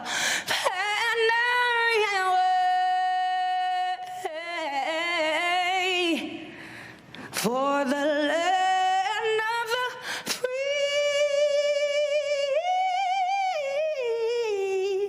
and the home of the brave. I am judging from looking at Mike Ryan that he had not seen or heard that because of how horrified he is of that happening through The guy's hair you're talking about, huh? The snow miser? That's unfortunate. Oh, that my was God. Fergie level, right? I mean, she did rebound nicely. She did continue. Her And voice she's, sounded nice. she's got a lovely singing voice. Oh, she's tried the jazzy version towards the end, try to rebound there. Billy, what are you making faces about out Come there? on, man. What are we doing? Yeah, that was a great performance, except that one mistake. Yeah. It was a pretty big mistake. Yeah, two mistakes. But yeah, you can't say. You can't be cursing during the I anthem. bleeped that up. Let me start over. We're live. Just give it to me again, please. The whole thing again, so you can just really sink into again just how terrible this feels right in the middle of it. But it was Dr. Frank behind her. What is this hair? His He looks hair. like the kid from Texas. Once we watched, we're so gallantly streaming. And the rockets, red glare. I fucked it up. Can I go back? Can I go back, please? Bombs bursting, and then I got too nervous. Gave proof through the night that our flag was still there. Whoa, say does Lucy that is star wincing. spangled Lucy continues to wince here. It's metaphorical. It's like the American dream. You get second chances or Yes. third chances. Maybe Yes. that was the whole overall plan. I like it. Stugotz, one thing I will not let us get out of here today without talking about a little bit more, no matter how giant professional football is and no matter how giant college football is the second biggest sport in America. The home run by Freddie Freeman as a baseball moment when a whole lot of people were watching. This wasn't some small World Series moment that people weren't paying attention to. They tuned into Game 1, Yankees-Dodgers, to get the height of the sport with all of the biggest stars. I mean, it's Yankees-Dodgers game 1, and they have a lead. The Yankees have a lead in this game. They are leading in extra innings. The postseason extra inning grand slam is a rare thing. And Stugotz was saying just before we turned the microphones on that Freddie Freeman is the Dodgers' third best player. And he's not wrong. In their prime, at their best, Ohtani and Betts are somehow better than Freeman, even though Freeman's a Hall of Famer. They walk Betts to get to Freeman. They wanted Freeman. Because Freeman's hurt is the reason. And for those of you not paying attention to how the reporting is going about Soto, the Dodgers are going to bid on Soto. The Dodgers want Soto to also be a Could part be the missing piece of this team. But watching the numbers, it was almost 15 million people just watching in the States, Stugotz. That doesn't count Ohtani. Ohtani hurt his shoulder here and showed you why it is that guys like that don't generally steal bases, because he hurt his shoulder, but he's supposed to play in Game 3. But this is a moment was excellent just by itself, but the call was also perfect. Listen to this. Cortez delivers. Freeman hits the ball to right field. She is gone! Gibby, meet Freddie. Game 1 of the World Series.